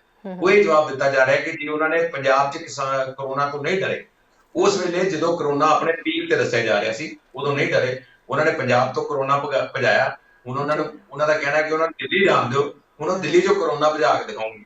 ਇਹ ਜਿਹੜਾ ਜਵਾਬ ਹੈ ਕਿਸਾਨਾਂ ਵੱਲੋਂ ਦਿੱਤਾ ਜਾ ਰਿਹਾ ਹੈ। ਤੇ ਕਰੋਨਾ ਦਾ ਡਰ ਕਿਸਾਨਾਂ ਨੂੰ ਨਹੀਂ ਹੈ, ਕਿਸੇ ਕਿਸਮ ਦਾ ਵੀ ਕੋਈ ਡਰ ਨਹੀਂ ਹੈ, ਕਿਉਂਕਿ ਅਸੀਂ ਇੱਥੇ ਕਵਰੇਜ ਕਰਦੇ ਰਹੇ ਹਾਂ, ਜਾਂਦੇ ਰਹੇ ਹਾਂ, ਦੇਖਦੇ ਰਹੇ ਹਾਂ ਕਿ ਕਿਸੇ ਕਿਸਮ ਦਾ ਡਰ ਭੈ ਜਿਹੜਾ ਕਰੋਨਾ ਦਾ ਬਿਲਕੁਲ ਨਹੀਂ ਹੈ। ਔਰ ਕਿਸੇ ਕਿਸਾਨ ਨੂੰ ਸੁਣਿਆ ਵੀ ਨਹੀਂ, ਦੇਖਿਆ ਵੀ ਨਹੀਂ ਕਿ ਕਿਸੇ ਨੂੰ ਕਰੋਨਾ ਹੋਇਆ ਹੋਇਆ ਜਾਂ ਉਸ ਤਰੀਕੇ ਨਾਲ ਇੱਕ ਮਾਸ ਲੈਵਲ ਤੇ ਕਿਸਾਨਾਂ ਦੇ ਵਿੱਚ ਕਰੋਨਾ ਫੈਲਿਆ ਹੈ। ਇਹ ਚੀਜ਼ ਜਿਹੜੀ ਵੇਖਣ ਨੂੰ ਵੀ ਕਿਤੇ ਨਹੀਂ ਮਿਲੀ। ਤੇ ਕਿਸਾਨ ਜਿਹੜੇ ਇਸ ਤੋਂ ਨਿਡਰ ਹਨ ਔਰ ਆਪਣੀ ਜ਼ਿੱਦ ਜਿਹੜੀ ਹੈ ਉਹਨਾਂ ਦੀ ਇੱਕ ਅੰਦੋਲਨਕਾਰੀ ਜ਼ਿੱਦ ਹੈ, ਉਹ ਤੇ ਬਿਲਕੁਲ ਡਟੇ ਹੋਏ ਹਨ, ਅੜੇ ਹੋਏ ਹਨ। ਤੇ ਦੂਜੇ ਪਾਸੇ ਕੇਂਦਰ ਵੀ ਜਿਹੜਾ ਅੜਿਆ ਹੋਇਆ ਹੈ, ਪਰ ਇਸ ਵਿੱਚ ਪੰਜਾਬ ਰਿਹਾ ਹੈ। ਪੰਜਾਬ ਦਾ ਨੁਕਸਾਨ ਹੋ ਰਿਹਾ ਹੈ। ਹਰ ਜ਼ਿਲ੍ਹੇ ਦਾ ਵਪਾਰੀ ਜਿਹੜਾ ਹੈ ਉਹ ਆਪਣੀ ਵੱਖਰੀ ਜਗ੍ਹਾ ਤੇ ਰੋ ਰਿਹਾ ਹੈ ਔਰ ਕਿਸਾਨਾਂ ਨੂੰ ਵੀ ਬਹੁਤ ਵੱਡਾ ਨੁਕਸਾਨ ਹੋ ਰਿਹਾ ਹੈ, ਕਿਉਂਕਿ ਉਹਨਾਂ ਦੀਆਂ ਜਿਹੜੀਆਂ ਖਾਦ ਹੈ, ਖਾਸ ਤੌਰ ਤੇ ਯੂਰੀਆ ਜਾਂ ਡੀਏਪੀ ਝੋਨੇ ਦੀ ਖਰੀਦ ਨਾ ਹੋਣ ਕਰਕੇ ਬਹੁਤ ਜ਼ਿਆਦਾ ਨੁਕਸਾਨ ਹੋ ਰਿਹਾ। ਰਾਜੇਸ਼ ਜੀ, ਉਸ ਸੰਬੰਧੀ ਵੀ ਅੱਜ ਮੀਟਿੰਗ ਦੇ ਵਿੱਚ ਗੱਲਬਾਤ ਕੀਤੀ ਗਈ। ਕਿਸ ਬਾਰੇ? ਜੀ ਝੋਨੇ ਦੀ ਖਰੀਦ ਨੂੰ ਲੈ ਕੇ। ਹਾਂ ਬਿਲਕੁਲ ਜੀ, ਕਿਉਂਕਿ ਉਹ ਦੇਖੋ ਕਈ ਪੰਜਾਬ ਸਰਕਾਰ ਨੇ ਕਈ ਜਿਹੜੇ ਸੀ ਕੇਂਦਰ ਸੀਗੇ ਝੋਨਾ ਦਾ ਖਰੀਦਣ ਦੇ, ਜਿਹੜੇ ਕਿ ਐਕਸਟਰਾ ਕੇਂਦਰ ਬਣਾਏ ਹਰ ਵਾਰੀ, ਕੇਂਦਰ ਜਿਹੜੇ ਬੰਦ ਕਰ ਦਿੱਤੇ ਸਨ। 40-50 ਕੇਂਦਰ ਜਿਹੜੇ ਉਹਨਾਂ ਨੇ ਖਰੀਦ ਬੰਦ ਕੀਤੇ ਸਨ। ਉਸ ਕਰਕੇ ਕਿਸਾਨਾਂ ਦੇ ਵਿੱਚ ਉਹ ਸੀਗਾ ਕਿ ਤੁਸੀਂ ਤੇ ਕੇਂਦਰ ਦਾ ਹੁਕਮ ਮੰਨ ਰਹੇ ਹੋ, ਤੁਸੀਂ ਤੇ ਉਸੇ ਪਾਸੇ ਨੂੰ ਤੁਰ ਪਏ ਹੋ ਜਿਹੜੇ ਪਾਸੇ ਨੂੰ ਕੇਂਦਰ ਜਾ ਰਿਹਾ, ਜਿਹੜੇ ਪਾਸੇ ਕਹਿ ਰਿਹਾ ਜਾਂ ਜਿਹੜੇ ਪਾਸੇ ਇਹਨਾਂ ਨੂੰ ਲੈ ਕੇ ਜਾ ਰਿਹਾ, ਤੁਸੀਂ ਤਾਂ ਉਸ ਪਾਸੇ ਵੱਲ ਤੁਰ ਪਏ ਹੋ। ਤਾਂ ਹੁਣ ਉਸ ਦਾ ਜਦੋਂ ਕਿਸਾਨਾਂ ਨੇ ਸਖਤ ਵਿਰੋਧ ਕੀਤਾ ਮੀਟਿੰਗ ਦੇ ਵਿੱਚ, ਬਕਾਇਦਾ ਤੌਰ ਤੇ ਇਸ ਬਾਰੇ ਵੀ ਗੱਲਬਾਤ, ਤਾਂ ਪੰਜਾਬ ਸਰਕਾਰ ਨੇ ਇਸ ਤੇ ਯੂ ਟਰਨ ਲੈਂਦੀ ਨਜ਼ਰ ਆ ਰਹੀ ਹੈ। ਕਿਉਂਕਿ ਪੰਜਾਬ ਸਰਕਾਰ ਦਾ ਮਤ ਇਹ ਸੀਗਾ ਕਿ ਜੀ ਝੋਨਾ ਜਿਹੜਾ ਵਾ ਉਹ ਵਧੇਰੇ ਤਾਦਾਦ ਦੇ ਵਿੱਚ ਖਰੀਦਿਆ ਜਾ ਚੁੱਕਾ ਹੈ ਔਰ ਹੁਣ ਕਿਤੇ ਰਹਿ ਗਿਆ ਤੇ ਜਿਹੜੀਆਂ ਇੱਕਾ ਦੁੱਕਾ ਮੰਡੀਆਂ ਦੇ ਵਿੱਚ ਥੋੜਾ ਬਹੁਤਾ ਆ ਰਿਹਾ ਹੈ, ਇਸ ਕਰਕੇ ਜਿਹੜੀਆਂ ਵੱਡੀਆਂ ਮੰਡੀਆਂ ਹਨ ਉਹਨਾਂ ਨੂੰ ਚਾਲੂ ਰੱਖਿਆ ਜਾਏਗਾ, ਇਹਨਾਂ ਨੂੰ ਬੰਦ ਕਰ ਦਿੱਤਾ ਜਾਏਗਾ। ਪਰ ਕਿਸਾਨਾਂ ਦਾ ਮਤ ਇਹ ਸੀਗਾ ਕਿ ਜੇ 30 ਤਰੀਕ ਤੱਕ ਦੀ ਤਰੀਕ ਹੈ, 30 ਨਵੰਬਰ ਤੱਕ ਜੇ ਤੁਸੀਂ ਝੋਨਾ ਜਿਹੜਾ ਖਰੀਦਿਆ ਜਾਣਾ ਹੈ ਤੇ ਫਿਰ ਪਹਿਲੋਂ ਬੰਦ ਕਰਨ ਦਾ ਮਤਲਬ ਕੀ ਹੈ? ਜੀ ਦੂਸਰਾ ਇਹ ਵੀ ਹੈ ਕਿ ਮਾਲਵੇ ਦੇ ਵਿੱਚ ਬਹੁਤ ਲੇਟ ਜਿਹੜਾ ਝੋਨਾ ਆਉਂਦਾ ਹੈ, ਮਾਲਵਾ ਬਹੁਤ ਵੱਡਾ ਹੈ ਤੇ ਉੱਥੇ ਜਿਹੜੀਆਂ ਮੰਡੀਆਂ ਹਨ ਉਹਨਾਂ ਦੀ ਤਾਦਾਦ ਵੀ ਜ਼ਿਆਦਾ ਹੈ, ਉਹਨਾਂ ਨੂੰ ਬੰਦ ਕਰਨਾ ਜਿਹੜਾ ਹੈ ਉਹ ਕਿਸਾਨਾਂ ਨੂੰ ਕਿਤੇ ਨਾ ਕਿਤੇ ਨੁਕਸਾਨ ਪਹੁੰਚਾ ਸਕਦਾ ਸੀਗਾ। ਤੇ ਬਲਕਿ ਬਕਾਇਦਾ ਤੌਰ ਤੇ ਇਸ ਦਾ ਨੁਕਸਾਨ ਹੋਣਾ ਹੀ ਸੀਗਾ। ਉਸ ਤੇ ਪੰਜਾਬ ਸਰਕਾਰ ਜਿਹੜੀ ਯੂ ਟਰਨ ਲੈ ਰਹੀ ਹੈ ਔਰ ਛੇਤੀ ਹੀ ਇਹ ਵੀ ਐਲਾਨ ਆ ਜਾਏਗਾ ਕਿ ਇਹ ਜਿਹੜੇ ਖਰੀਦ ਕੇਂਦਰ ਹਨ ਇਹਨਾਂ ਨੂੰ ਬੰਦ ਨਹੀਂ ਕੀਤਾ ਜਾਏਗਾ, ਕਿਉਂਕਿ ਇਸ ਤੇ ਜੋ ਗੱਲਬਾਤ ਨਿਕਲ ਕੇ ਸਾਹਮਣੇ ਆ ਰਹੀ ਹੈ ਸੋਰਸ ਦੇ ਮੁਤਾਬਕ ਇਹ ਫੈਸਲਾ ਲਿਆ ਜਾ ਸਕਦਾ ਹੈ। ਜੀ ਰਾਜੇਸ਼ ਜੀ, ਕਿਸਾਨਾਂ ਨੇ ਤਾਂ ਇਹ ਵੀ ਸੁਨੇਹਾ ਭਾਜਪਾ ਆਗੂਆਂ ਤੱਕ ਪਹੁੰਚਾ ਦਿੱਤਾ ਹੈ ਕਿ ਭਾਜਪਾ ਆਗੂਆਂ ਦੀ ਘਰਾਂ ਦਾ ਵੀ ਘਿਰਾਓ ਕੀਤਾ ਜਾਏਗਾ, ਹਰ ਮੀਟਿੰਗ ਦਾ ਜਿਹੜਾ ਉਹਨਾਂ ਦਾ ਵਿਰੋਧ ਕੀਤਾ ਜਾਏਗਾ ਔਰ ਖਾਸ ਕਰਕੇ ਜੇਪੀ ਨੱਡਾ ਜਿਸ ਤਰੀਕੇ ਨਾਲ ਹੁਣ ਪੰਜਾਬ ਦੌਰੇ ਤੇ ਆਉਣ ਵਾਲੇ ਨੇ, ਸੋ ਉਹਨਾਂ ਨੇ ਸਾਫ਼ ਕਹਿ ਦਿੱਤਾ ਕਿ ਅਸੀਂ ਉਹਨਾਂ ਦਾ ਕੋਈ ਵੀ ਜਿਹੜਾ ਕਾਨਫਰੰਸ ਕਰਨਗੇ ਜਾਂ ਕੋਈ ਵੀ ਉਹ ਮੀਟਿੰਗ ਕਰਨਗੇ ਅਸੀਂ ਚੱਲਣ ਨਹੀਂ ਦੇਣੀ।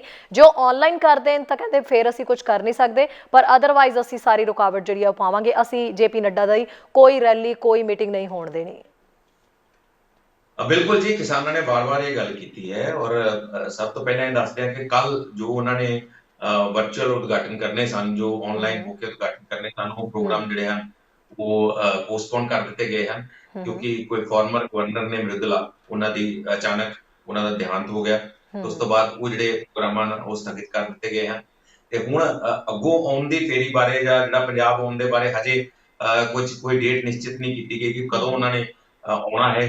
ਪਰ ਉਸ ਤੋਂ ਪਹਿਲਾਂ ਜੋ ਰਾਜਨੀਤਿਕ ਗਰਮਾਈ ਹੈ ਪੰਜਾਬ ਦੀ, ਉਹ ਵਾਕਿਆ ਹੀ ਉਸਨੇ ਪੂਰਾ ਮਾਹੌਲ ਗਰਮਾ ਦਿੱਤਾ ਹੈ ਇੱਕ ਵਾਰੀ ਔਰ ਤਰ੍ਹਾਂ ਦੀਆਂ ਜਿਹੜੇ ਬਿਆਨਾਤ ਹਨ ਉਹ ਹਰ ਸਿਆਸੀ ਲੀਡਰ ਦੇ ਮੂੰਹੋਂ ਸੁਣਨ ਨੂੰ ਮਿਲੇ ਔਰ ਹਰ ਇੱਕ ਨੇ ਬੜਾ ਖੁੱਲ ਕੇ ਬਿਆਨਾਤ ਦਿੱਤੇ ਇਸ ਤੇ ਔਰ ਹਰ ਕੋਈ ਇਹੀ ਕੋਸ਼ਿਸ਼ ਕਰ ਰਿਹਾ ਸੀ। ਅਸੀਂ ਵਾਰ-ਵਾਰ ਇਹੀ ਗੱਲ ਕਰਦੇ ਹਾਂ ਕਿ ਜੋ ਕਿਸਾਨਾਂ ਦਾ ਉਹਨਾਂ ਨੂੰ ਦਰਦ ਹੈ ਉਹ ਕਿਸੇ ਨੂੰ ਨਹੀਂ ਹੈ। ਹਰ ਇੱਕ ਤਰ੍ਹਾਂ ਦੇ ਬਿਆਨ ਜਿਹੜੇ ਦੇ ਰਿਹਾ ਸੀਗਾ ਔਰ ਕਿਸਾਨਾਂ ਦਾ ਸਾਫ਼ ਕਹਿਣਾ ਹੈ ਕਿ ਉਹ ਜੇਪੀ ਨੱਡਾ ਜੇ ਇਸੇ ਨੀਅਤ ਨਾਲ ਆਉਂਦੇ ਹਨ ਪੰਜਾਬ ਤਾਂ ਫਿਰ ਤਾਂ ਸਵਾਗਤ ਕਿਸੇ ਹੋਰ ਤਰੀਕੇ ਨਾਲ ਹੋਏਗਾ ਤੇ ਜੇ ਉਹ ਕੋਈ ਚੰਗਾ ਸੁਨੇਹਾ ਲੈ ਕੇ ਆਉਂਦੇ ਹਨ ਤੇ ਫਿਰ ਉਹਨਾਂ ਦਾ ਪਰਮਾ ਸਵਾਗਤ ਵੀ ਹੋ ਸਕਦਾ ਹੈ। ਔਰ ਘਿਰਾਓ ਕਰਨ ਦੀ ਗੱਲ ਕੀਤੀ ਜਾ ਰਹੀ ਹੈ, ਇੱਥੋਂ ਤੱਕ ਕਿਹਾ ਜਾ ਰਿਹਾ ਹੈ ਕਿ ਉਹਨਾਂ ਨੂੰ ਪੰਜਾਬ ਦੀ ਧਰਤੀ ਤੇ ਪੈਰ ਨਹੀਂ ਧਰਨ ਦਿੱਤਾ ਜਾਏਗਾ। ਅਜਿਹੀਆਂ ਗੱਲਾਂ ਜਿਹੜੀਆਂ ਕੀਤੀਆਂ ਜਾ ਰਹੀਆਂ ਹਨ। ਪਰ ਹੁਣ ਜਿਵੇਂ ਕਿ ਕੱਲ ਦਾ ਜਿਹੜਾ ਉਹਨਾਂ ਦਾ ਆਨਲਾਈਨ ਉਦਘਾਟਨ ਕਰਨ ਦਾ ਪ੍ਰੋਗਰਾਮ ਜਿਹੜਾ ਉਹ ਕੈਂਸਲ ਹੋਇਆ ਹੈ, ਰਾਤੀ ਹਜੇ ਹੋਇਆ ਹੈ, ਹਜੇ ਨਹੀਂ ਦੱਸੀ ਗਈ ਹੈ। ਤਾਂ ਉਸ ਤੋਂ ਲੱਗਦਾ ਹੈ ਕਿ ਹਜੇ ਪਤਾ ਨਹੀਂ ਕਦੋਂ ਉਹਨਾਂ ਦਾ ਪੰਜਾਬ ਫੇਰੀ ਦਾ ਵੀ ਪ੍ਰੋਗਰਾਮ ਬਣੇ।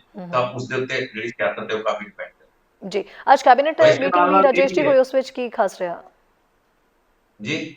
ਕੈਬਨਿਟ ਮੀਟਿੰਗ ਅੱਜ ਹੋਈ, ਉਸ ਦੇ ਵਿੱਚ ਕਿਹੜੇ ਮੁੱਦਿਆਂ ਤੇ ਵਿਚਾਰ ਜੀ ਬਿਲਕੁਲ, ਕੈਬਨਿਟ ਮੀਟਿੰਗ ਬਾਰੇ ਮੈਂ ਦੱਸਣ ਲੱਗਾ ਜੀ। ਪਹਿਲਾਂ ਇੱਕ ਗੱਲ ਕਰਨੀ ਬੜੀ ਜ਼ਰੂਰੀ ਹੈ, ਬਿਲਕੁਲ ਜੇਪੀ ਬਿਲਕੁਲ ਨੱਡਾ ਦੀ ਜੇ ਗੱਲ ਜ਼ਰੂਰ ਸ਼ੁਰੂ ਹੋ ਗਈ ਹੈ ਜੀ, ਤਾਂ ਬਿਲकुल ਉਹ ਇੱਕ बिल्कुल ਗੱਲ ਕਰਨੀ ਬਹੁਤ ਜ਼ਰੂਰੀ ਹੈ। ਕੋਈ ਜੇਪੀ ਨੱਡਾ ਦੀ ਫੇਰੀ ਦੀ ਹੈ। ਹੋ ਸਕਦਾ ਜਿਹੜਾ ਕੱਲ ਜਥੇਦਾਰ ਸ਼੍ਰੀ ਅਕਾਲ ਤਖਤ ਸਾਹਿਬ ਨੇ ਜਿਹੜਾ ਬਿਆਨ ਦਿੱਤਾ ਈਵੀਐਮ ਮਸ਼ੀਨਾਂ ਬਾਰੇ ਕਿ ਕੇਂਦਰ ਸਰਕਾਰ ਜਿਹੜੀ ਹੈ ਉਹ ਲੋਕਤੰਤਰਿਕ ਸਰਕਾਰ ਨਹੀਂ ਹੈ, ਉਹ ਈਵੀਐਮ ਬੇਸਡ ਸਰਕਾਰ ਹੈ, ਉਸ ਦਾ ਬਿਆਨ ਦਿੱਤਾ। ਉਸ ਤੋਂ ਅੱਜ ਬੜੀ ਸਿਆਸਤ ਜਿਹੜੀ ਪੱਕੀ ਹੋਈ ਸੀ ਉਸ ਗੱਲ ਨੂੰ ਲੈ ਕੇ, ਔਰ ਇਸੇ ਗੱਲ ਨੂੰ ਲੈ ਕੇ ਹੋ ਸਕਦਾ ਬਿਆਨ ਜਿਹੜਾ ਆਇਆ ਹੈ ਉਸ ਤੇ ਕਾਫੀ ਅਸਰ ਪੈਂਦਾ ਨਜ਼ਰ ਆਉਂਦਾ ਹੋਇਆ ਕਿ ਜਦੋਂ ਜੇਪੀ ਨੱਡਾ ਇੱਥੇ ਪਹੁੰਚਦੇ ਹਨ ਜਾਂ ਉਹਨਾਂ ਦੀ ਜਿਹੜੀ ਗੱਲ ਇੱਥੇ ਹੁੰਦੀ ਉਸ ਤੇ ਅਸਰ ਪਾਉਣ ਨੂੰ ਵੀ ਇਹ ਬਿਆਨ ਹੋ ਸਕਦਾ ਹੈ। ਪਰ ਇਸ ਤੇ ਸਿਆਸਤ ਅੱਜ ਬੜੀ ਗਹਿਰਾਈ ਨਾਲ ਚੱਲਦੀ ਰਹੀ ਔਰ ਉਸ ਦੇ ਵਿੱਚ ਬਕਾਇਦਾ ਤੌਰ ਤੇ ਬੀਜੇਪੀ ਵੱਲੋਂ ਵੀ ਹਮਲੇ ਕੀਤੇ ਗਏ। ਔਰ ਕਿਉਂਕਿ ਈਵੀਐਮ ਮਸ਼ੀਨਾਂ ਤੇ ਆਮ ਆਦਮੀ ਪਾਰਟੀ ਪਹਿਲਾਂ ਸਵਾਲ ਚੁੱਕਦੀ ਆਈ ਹੈ, ਈਵੀਐਮ ਮਸ਼ੀਨਾਂ ਤੇ ਕਾਂਗਰਸ ਜਿਹੜੀ ਹੈ ਉਹਨਾਂ ਕੋਲ ਇੱਕੋ ਹੀ ਵੱਡਾ ਹਥਿਆਰ ਹੈ ਕਿ ਈਵੀਐਮ ਮਸ਼ੀਨਾਂ ਦੀ ਗੱਲ ਕਰੀਏ ਤਾਂ ਅੱਜ ਉਹਨਾਂ ਨੇ ਵੀ ਰੱਜ ਕੇ ਜਥੇਦਾਰ ਸ਼੍ਰੀ ਅਕਾਲ ਤਖਤ ਸਾਹਿਬ ਦਾ ਜਿਹੜਾ ਹਮਾਇਤ ਕੀਤੀ। ਉਧਰ ਹਰਜੀਤ ਗਰੇਵਾਲ ਜਿਹੜੇ ਹਨ ਬੀਜੇਪੀ ਦੇ, ਉਹਨਾਂ ਨੇ ਇੱਥੋਂ ਤੱਕ ਕਹਿ ਦਿੱਤਾ ਕਿ ਜਥੇਦਾਰ ਦਾ ਮਾਨਸਿਕ ਸੰਤੁਲਨ ਜਿਹੜਾ ਠੀਕ ਨਹੀਂ ਹੈ। ਬੜੀ ਵੱਡੀ ਗੱਲ ਹੈ ਜਥੇਦਾਰ ਬਾਰੇ ਜਿਹੜੇ ਉਹਨਾਂ ਨੇ ਅੱਜ ਇੰਨੀ ਗੱਲ ਕਹਿ ਦਿੱਤੀ। ਤੇ ਉਹ ਗੱਲ ਕਹਿਣ ਤੋਂ ਬਾਅਦ ਨਾਲ ਹੀ ਸੁਖਬੀਰ ਬਾਦਲ ਦਾ ਬਿਆਨ ਆ ਗਿਆ ਕਿ ਇਹ ਬਹੁਤ ਗਲਤ ਬਿਆਨਬਾਜ਼ੀ ਕੀਤੀ ਹੈ, ਬਲਕਿ ਉਹਨਾਂ ਨੂੰ ਖੁਦ ਆਪਣਾ ਇਲਾਜ ਕਰਵਾਉਣਾ ਚਾਹੀਦਾ ਹੈ ਕਿ ਏਡੀ ਵੱਡੀ ਸੀਟ ਬਾਰੇ ਜੇ ਉਹਨਾਂ ਨੇ ਅਜਿਹੀ ਗੱਲ ਕਰ ਰਹੇ ਹਨ। ਸੋ ਇਹ ਕਸ਼ਮਕਸ਼ ਜਿਹੜੀ ਇੱਕ ਈਵੀਐਮ ਨੂੰ ਲੈ ਕੇ ਇੱਕ ਵੱਡੀ ਬਹਿਸ ਜਿਹੜੀ ਹੈ ਖਾਸ ਤੌਰ ਤੇ ਪੰਜਾਬ ਦੇ ਸੁਖਬੀਰ ਬਾਦਲ ਤੇ ਮਾਨਹਾਨੀ ਦਾ ਕੇਸ ਵੀ ਕੀਤਾ ਜੀ। ਬਿਲਕੁਲ, ਉਹ ਵੀ ਕੇਸ ਦੀ ਵੀ ਗੱਲ ਹੋ ਰਹੀ ਸੀ ਔਰ ਇੱਥੋਂ ਤੱਕ ਕਿ ਜਿਹੜੇ ਹਾਲਾਂਕਿ ਜਥੇਦਾਰ ਤੇ ਹੁਣ ਚੁੱਪ ਹਨ, ਇੱਕ ਬਿਆਨ ਦੇ ਕੇ ਉਹ ਚੁੱਪ ਹਨ, ਉਸ ਤੋਂ ਬਾਅਦ ਉਹਨਾਂ ਦਾ ਕੋਈ ਬਿਆਨ ਨਹੀਂ ਆਇਆ। ਪਰ ਜਿਹੜੀ ਸਿਆਸੀ ਜਿਹੜੀ ਕੁੱਕੜ ਲੜਾਈ ਹੈ ਉਹ ਜ਼ਰੂਰ ਸ਼ੁਰੂ ਹੋ ਗਈ ਇੱਕ ਤਰ੍ਹਾਂ ਦੀ, ਔਰ ਹਰ ਕੋਈ ਇਸ ਬਾਰੇ ਜਿਹੜਾ ਖੁੱਲ ਕੇ ਬੋਲ ਰਿਹਾ ਸੀ। ਔਰ ਇੱਕ ਵਾਰੀ ਫੇਰ ਮੌਕਾ ਸੀ ਆਮ ਆਦਮੀ ਪਾਰਟੀ ਵਾਸਤੇ ਵੀ ਬੋਲਣ ਦਾ, ਕਾਂਗਰਸ ਵਾਸਤੇ ਵੀ ਬੋਲਣ ਦਾ ਕਿ ਜਿਹੜੀ ਈਵੀਐਮ ਮਸ਼ੀਨ ਹੈ ਉਸਦੇ ਬਲ ਤੇ ਸਰਕਾਰ ਬਣਦੀ ਹੈ। ਔਰ ਇੱਕ ਲੰਬੀ ਬਹਿਸ ਜਿਹੜੀ ਹੈ ਸੋਸ਼ਲ ਮੀਡੀਆ ਤੇ ਵੀ ਦੇਖਣ ਨੂੰ ਮਿਲੀ ਕਿ ਈਵੀਐਮ ਮਸ਼ੀਨਾਂ ਬੰਦ ਕਰ ਦੋ ਤਾਂ ਬੀਜੇਪੀ ਦੀਆਂ ਜ਼ਮਾਨਤਾਂ ਜ਼ਬਤ ਹੋ ਜਾਣ। ਅਜਿਹੀਆਂ ਗੱਲਾਂ ਜਿਹੜੀਆਂ ਹਨ ਉਹ ਜਿਹੜੀਆਂ ਧਰਾਤਲ ਤੇ ਜਿਹੜੀਆਂ ਅੱਜ ਫਿਰਦੀਆਂ ਰਹੀਆਂ।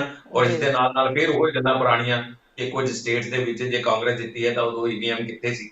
ਇਸ ਤਮਾਮ ਗੱਲਾਂ ਜਿਹੜੀਆਂ ਸੀਗੀਆਂ ਉਹ ਜਿਹੜੇ ਇੱਕ ਤਰ੍ਹਾਂ ਦਾ ਮੁੱਦੇ ਗੜ ਗਏ ਸੀਗੇ ਉਹ ਫਿਰ ਨਿਕਲ ਆਏ ਬਾਹਰ ਔਰ ਈਵੀਐਮ ਅੱਜ ਫਿਰ ਇੱਕ ਵੱਡਾ ਇਸ਼ੂ ਬਣਿਆ ਰਿਹਾ ਜੀ। ਸੋ ਇਹ ਕਿਉਂਕਿ ਦੇਖੋ ਸਭ ਤੋਂ ਵੱਡੀ ਗੱਲ ਸੀ ਕਿ ਜਦੋਂ ਜੇਪੀ ਨੱਡਾ ਦੇ ਆਉਣ ਦਾ ਐਲਾਨ ਹੋਇਆ ਕਿ ਪੰਜਾਬ ਦੇ ਵਿੱਚ ਉਹ ਆ ਰਹੇ ਹਨ ਤਾਂ ਇਹ ਵੱਡੇ ਵੱਡੇ ਬਿਆਨ ਜਿਹੜੇ ਸ਼ੁਰੂ ਹੋ ਗਏ ਕਿ ਪਹਿਲੋਂ ਇਹ ਸਿਆਸੀ ਮਾਹੌਲ ਜਿਹੜੇ ਹੁੰਦੇ ਆ ਹਰ ਪਾਰਟੀ ਜਿਹੜੇ ਆਪਣੇ ਪੱਖ ਨਾਲ ਦੇਖਦੀ ਹੈ, ਆਪਣਾ ਪੱਖ ਦੇਖਦੀ ਹੈ ਕਿ ਉਸਨੇ ਆਪਣੇ ਹੱਕ ਦੇ ਵਿੱਚ ਕਿਸ ਤਰ੍ਹਾਂ ਦਾ ਮਾਹੌਲ ਤਿਆਰ ਕਰਨਾ ਹੈ ਕਿ ਜੇ ਕੋਈ ਲੀਡਰ ਬਾਹਰੋਂ ਆ ਕੇ ਲਾਹਾ ਲੈਣਾ ਚਾਹੁੰਦਾ ਹੈ ਜਾਂ ਇੱਕ ਗਰਾਊਂਡ ਤਿਆਰ ਕਰਨ ਜਾ ਰਿਹਾ ਹੈ। ਕਿਉਂਕਿ ਜਿਹੜਾ ਬੀਜੇਪੀ ਦੀ ਸਟ੍ਰੈਟਜੀ ਇਸ ਵੇਲੇ 2022 ਹੈ ਉਸ ਦੇ ਮੱਦੇਨਜ਼ਰ ਜੋ ਵੀ ਸਟ੍ਰੈਟਜੀ ਅਪਣਾਈ ਜਾਏਗੀ ਉਸ ਦੇ ਮੱਦੇਨਜ਼ਰ ਕੋਈ ਨਾ ਕੋਈ ਫੈਸਲਾ ਲਿਆ ਜਾਏਗਾ।